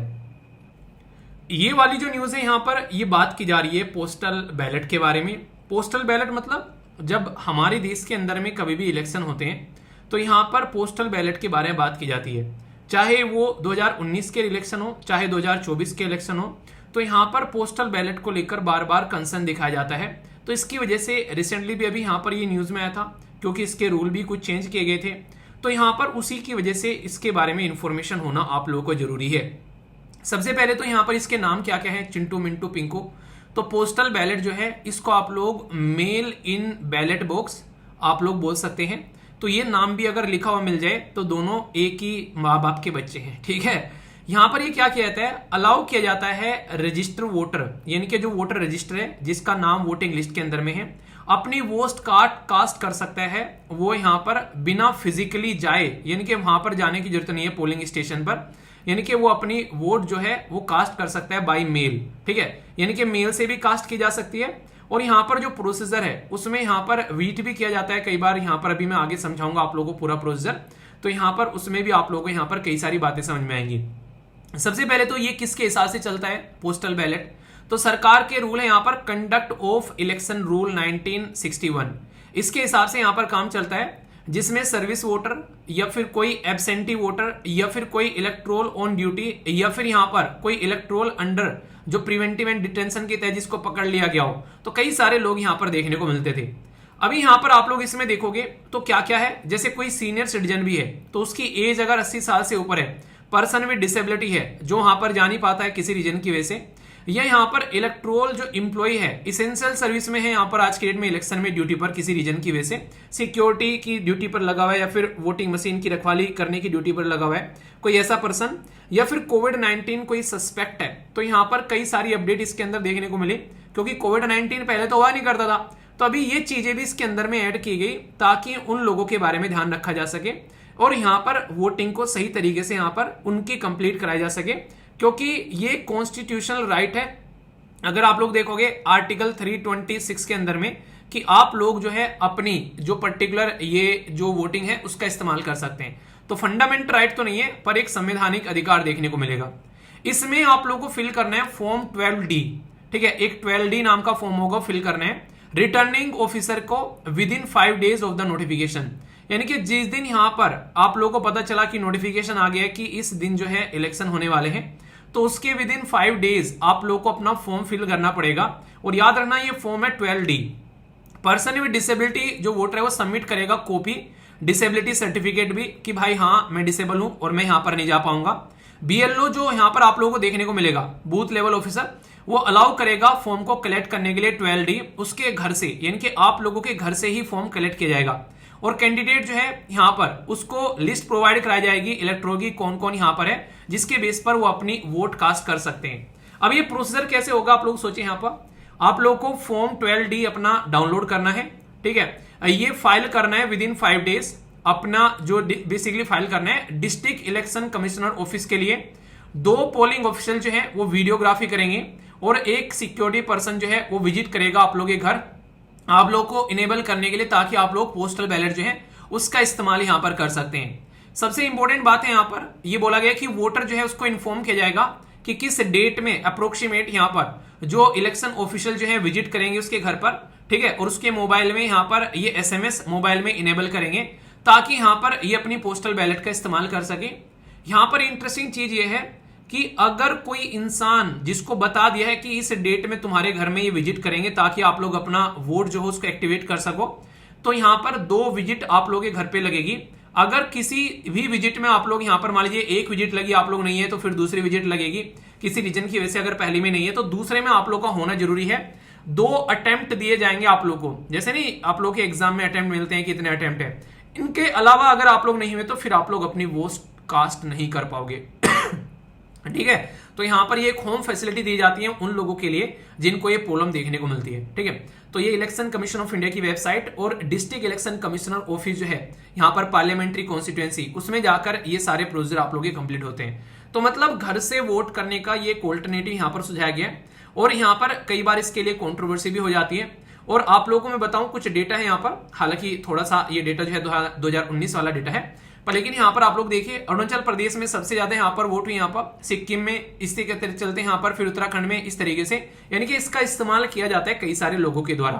तो इसलिए याद क्या रखना है कि पोस्टल बैलेट क्या होता है, किस रूल के तहत इसको गवर्न किया जाता है, कौन कौन से स्टेप होते हैं, क्योंकि आजकल कई सारे प्रैक्टिकल क्वेश्चन भी आप लोगों से पूछे जाते हैं एग्जाम में कि पुलिस पकड़ कर ले गई तो कस्टडी में रखा तो उसको कौन सी कस्टडी बोलते हैं। तो पॉलिटी में ऐसे क्वेश्चन भी आप लोगों से बनते हैं। तो आगे चलकर हो सकता है कि पूरा प्रोसीजर आप लोगों से पूछे कौन सा फॉर्म डाउनलोड करते हैं, कितने दिन पहले फॉर्म भरना होता है, कितनी विजिट यहाँ पर आप लोगों के घर पर जो यहाँ पर पोलिंग टीम जो है वो विजिट करेगी। तो कुछ ऐसी चीजें भी आप लोगों से प्रैक्टिकली पूछी जा सकती है कि क्या रियलिटी में आप लोगों ने पढ़ा है या फिर वैसे ही रटफट के बैठ गए यहाँ 2-4 बातें सुन के। तो इसलिए कॉन्सेप्ट क्लैरिटी जो है वो बहुत ही इंपॉर्टेंट है। ठीक है, तो कंफ्यूजन नहीं होना चाहिए।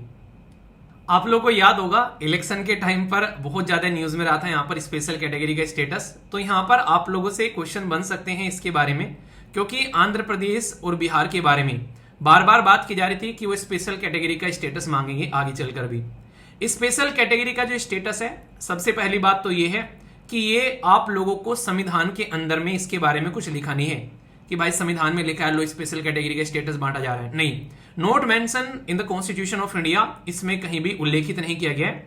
और यहां पर फर्स्ट अगर आप लोग बात करें, ये जम्मू एंड कश्मीर, इसी के साथ में आसाम और नागालैंड को 1969 में स्पेशल कैटेगरी का स्टेटस दिया गया था। और आज की डेट में आप लोगों को कई सारे राज्य जैसे आसाम, नागालैंड, हिमाचल प्रदेश, मणिपुर, मेघालय, सिक्किम, त्रिपुरा, अरुणाचल प्रदेश, मिजोरम, उत्तराखंड, तेलंगाना, ये देखने को मिलेंगे जो कि इसके बारे में बात करते हैं। इंटरेस्टिंग चीज क्या है, 14th फाइनेंस कमीशन ने ये बोला कि आगे से किसी को भी स्पेशल कैटेगरी का स्टेटस नहीं दिया जाएगा, ठीक है, स्टेट को, एक्सेप्ट नॉर्थ ईस्टर्न या फिर हिली रीजन के बारे में अगर आप लोग बात करें तो उनके बारे में सोचा जा सकता है, क्योंकि वहां पर बहुत सारी प्रॉब्लम जो होती हैं वो आप लोगों को देखने को मिलती हैं, क्योंकि वहां पर पेड़ पौधे बहुत ज्यादा हैं, आप लोगों को हिली एरिया देखने को मिलेगा, प्रॉपर फैक्ट्री नहीं लगा सकते, कंस्ट्रक्शन नहीं कर सकते, दूसरी इकोनॉमिक एक्टिविटीज नहीं की जाती, खेती बाड़ी नहीं की जा सकती। तो इसके चलते यहां पर जो क्राइटेरिया है ये आप लोग याद रखना, और डायरेक्ट क्वेश्चन भी आप लोगों से पूछा जा सकता है कि हमारे देश के अंदर में 15th फाइनेंस कमीशन के बारे में आप लोगों से बात की जाती है, 14th फाइनेंस कमीशन के बारे में बात की अभी मैंने अभी कौन सा फाइनेंस कमीशन चल रहा है आप लोग ये बताइए। पर लेकिन यहां पर जो स्पेशल कैटेगरी का स्टेटस था ये 5th फाइनेंस कमीशन के द्वारा यहां पर रिकमेंड किया गया था कि कुछ राज्य ऐसे हैं जहां पर आप लोग स्पेशल कैटेगरी का स्टेटस दे सकते हो उन राज्यों को, और उसके लिए कुछ क्राइटेरिया हम लोग बनाएंगे यहां पर, उसके बेस पर स्टेटस हम लोग प्रोवाइड कराएंगे। जैसे वो हिली एरिया है, पहाड़ी इलाका है, बहुत ही कम लोग रहते हैं, दूर दूर एरिया में आप लोगों को देखने को मिलते हैं, या फिर बॉर्डर वाला एरिया है जहां पर आप लोग किसी अदर देश के साथ में आप लोग का जो बॉर्डर है वो कनेक्ट करता है, इकोनॉमिकली बैकवर्ड है, इंफ्रास्ट्रक्चर है नहीं है, आप लोग को देखने को मिलेगा, और non viable nature of state finance है, ना कि या तो ना तो वहां पर कोई एग्रीकल्चर का साधन है, ना वहां पर कोई फैक्ट्री लगाने का सिस्टम है, ठीक है, ना ही कोई अलग से कोई ऐसी एक्टिविटीज है जहां पर आप लोग अच्छे से रिवेन्यू जनरेट कर सकते हो, यानी कि स्टेट को रिवेन्यू जनरेट करने में बड़ी दिक्कत होती है। तो अगर ये कैटेगरी अगर 5 फुलफिल हो जाती है तो आप लोग उस पर्टिकुलर रीजन के अंदर में अपना क्या कर सकते हैं, आप लोग उसके अंदर में स्पेशल कैटेगरी का स्टेटस दे सकते हैं। तो 1969 में जो यहां पर गडगिल फॉर्मूला लेकर आया गया, इस फॉर्मूले के बेसिस पर यहां पर स्पेशल कैटेगरी स्टेटस जो है वो प्रोवाइड कराना स्टार्ट किया गया। पर लेकिन आप लोगों को पता है हमारे देश के अंदर में कई बार ऐसी चीजें होती हैं, जैसे जो आप लोगों को पता है बिहार जो है उससे अलग कर हम लोगों ने क्या बनाया, झारखंड बनाया, और आंध्र प्रदेश से अलग कर तेलंगाना बनाया। तो इन्होंने ये बोला कि हमारे बहुत सारे रिसोर्सेज जो हैं उसका डिस्ट्रीब्यूशन हो गया है, तो इसलिए हमको स्पेशल कैटेगरी का स्टेटस दो। इसके लिए इन्होंने खूब लड़ाई की, यहां पर पहले से यहां पर लड़ाई चली हुई आ रही है। तो जैसे ही अभी रिसेंटली इलेक्शन हुए 2024 के जब इलेक्शन हुए थे, तो उसमें इन्होंने यहां पर क्या किया, इन्होंने यहां पर उस मुहिम को और ज्यादा उठा दिया, जिसकी वजह से ये क्राइटेरिया न्यूज में आ गया था। तो मैंने बता दिया कि कौन सा फाइनेंस कमीशन था, किसके द्वारा बोला गया, गडगिल फॉर्मूला याद रखेगा, 5 क्राइटेरिया बता दिए, कौन कौन से स्टेट आज की डेट में है। 14 फाइनेंस कमीशन ने इसको मना कर दिया ये बोलकर कि नहीं प्रोवाइड कराएंगे, ओनली नॉर्थ ईस्ट या फिर हिली एरिया जो है उनको प्रोवाइड कराया जाएगा, इसके अलावा किसी को नहीं प्रोवाइड कराएंगे। तो इसके ऊपर में 14 फाइनेंस कमीशन ने ये बोलो रोक लगा दी।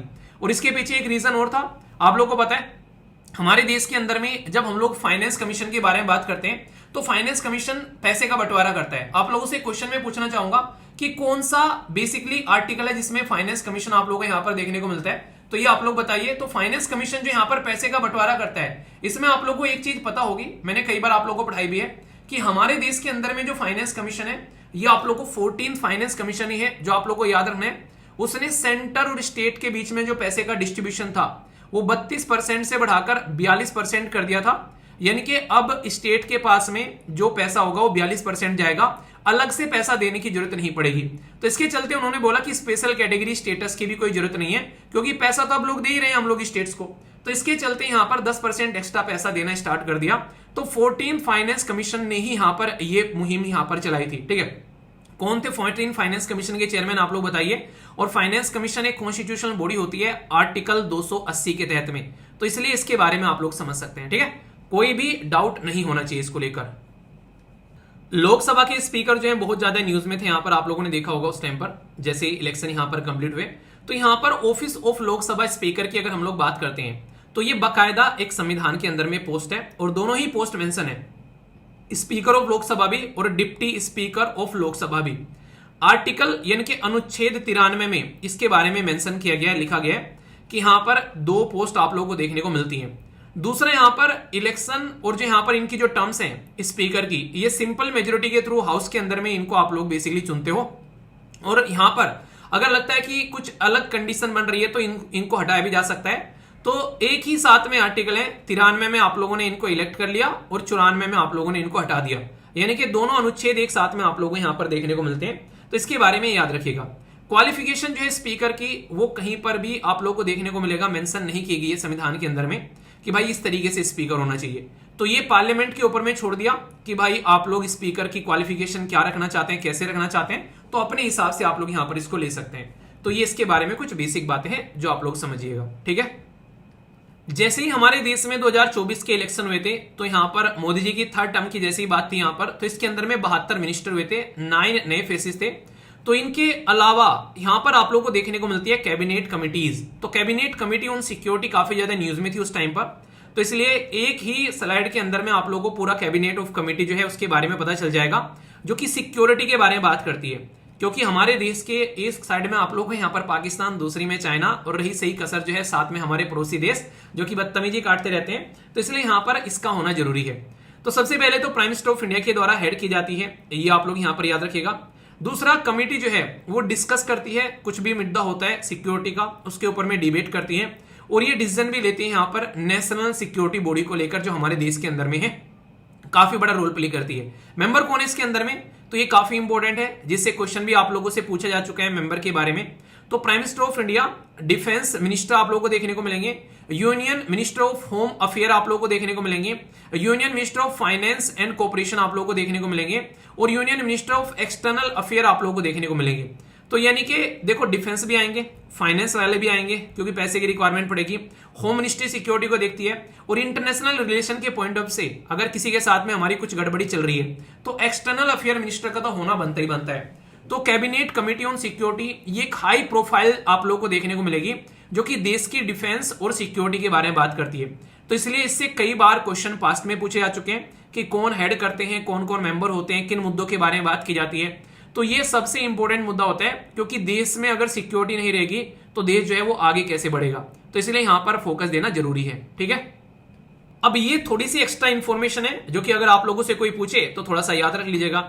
जितनी भी कमेटी है except cabinet committee on accommodation and cabinet committee on parliamentary affair, सारी जो कमेटी है यहां पर ये एक्सेप्ट इनके, बाकी की जो कमेटी आप लोगों को यहां पर देखने को मिलती है इनको छोड़कर ये प्राइम मिनिस्टर ऑफ इंडिया जो है वो इसको हेड करते हुए नजर आते हैं। तो ये क्वेश्चन अभी रिसेंटली एक एग्जाम में पूछा गया था, तो इसको आप लोग यहां पर याद रखिएगा। ठीक है, तो 8 कैबिनेट कमेटी, जैसे कि अपॉइंटमेंट ऑफ द कैबिनेट्स के अंदर बात करें तो appointment committee of the cabinet, cabinet committee on accommodation, घर की जो व्यवस्था होती है वो प्रोवाइड कराया जाता है, cabinet committee on economic affair, cabinet committee on parliamentary affair. अच्छा आप लोग बताइए, यहाँ पर ये क्वेश्चन आप लोगों से पूछता हूँ, देखता हूँ आप लोग सर्च भी कर लिया करो, कोई क्वेश्चन पूछता हूँ वैसे ही पढ़ा चुका हूँ सारी रेगुलर वीडियो के अंदर में, फिर भी कोई डाउट रहता है तो सर्च कर लिया करो थोड़ा सा। ठीक है, आप लोग सर्च करोगे, थोड़ा सा उसको टाइप करोगे तो लंबे समय तक याद रख पाओगे। Cabinet committee on political affair, cabinet committee on security, cabinet committee on investment and growth और cabinet committee on employment and skill development. तो ये कैबिनेट कमेटी आप लोगों को देखने को मिल रही है। इसमें से अगर कैबिनेट कमेटी ऑन एकोमोडेशन और cabinet committee on parliamentary affair अगर आप लोग हटा दो तो बाकी सारी की सारी कैबिनेट कमेटी जो है वो आप लोग यहां पर समझ सकते हैं। पार्लियामेंट्री जो आप लोग सारी कैबिनेट कमेटी इसके अंदर में, बाकी ये प्राइम मिनिस्टर जो है उनके द्वारा हेड की जाती है। तो ऐसे क्वेश्चन भी आप लोगों से पूछ ले आते हैं तो थोड़ा सा याद रहेगा तो अच्छा रहेगा। ठीक है, जैसे हम लोगों ने स्पीकर के बारे में बात की, आप लोगों से डायरेक्ट क्वेश्चन आप लोगों से पूछा जा सकता है प्रोटम स्पीकर के बारे में, और जो प्रोटम स्पीकर है उन पर्सन के बारे में भी आप लोगों से पूछा जा सकता है। तो पर्सन इन न्यूज में भी आप लोगों से इंपॉर्टेंट पर्सनैलिटी के बारे में बातें जो की जाती हैं तो आप लोगों से पूछे जा सकते हैं यहाँ पर। ठीक है, तो यहाँ पर जो प्रोटम स्पीकर है वो तो आप लोगों को यहाँ पर सबको पता ही होगा क्योंकि बहुत ज्यादा न्यूज में रहे थे उस टाइम पर, जैसे यहाँ पर इनको एज ए प्रोटम स्पीकर बनाया गया था। तो यहाँ पर मैं आप लोगों से बात करना चाहता हूँ स्टैटिक पोर्शन के बारे में, जिससे डायरेक्ट क्वेश्चन बन जाता है कि प्रोटम स्पीकर के बारे में अगर बातें करें तो कहां से निकल कर आती हैं चीजें। जैसे आर्टिकल 94 जो है हमारे देश के अंदर में वो आउटगोइंग स्पीकर के बारे में बात करता है कि अगर स्पीकर जाएगा तो कब तक कंटिन्यू करेगा, जब तक नया जो लोकसभा है उसकी फर्स्ट मीटिंग नहीं हो जाती तब तक वो कंटिन्यू करेगा। जब फर्स्ट मीटिंग होगी तो उसका कोई मुखिया भी चाहिएगा क्योंकि पुराना मुखिया जा रहा है, तो यहां पर उस टाइम पर टेम्परेरी तौर पर प्रोटम स्पीकर को एज ए मुखिया चुना जाता है यहाँ पर, ताकि एक न्यू स्पीकर जो इलेक्टेड स्पीकर जो है वो सामने निकल कर आए। ठीक है, तो यानी कि यहां पर जो इलेक्टेड स्पीकर आएगा, पहले प्रोटम स्पीकर आ गया, प्रोटम स्पीकर जो है फिर यहां से इलेक्टेड स्पीकर को यहां पर सामने लेकर आएगा।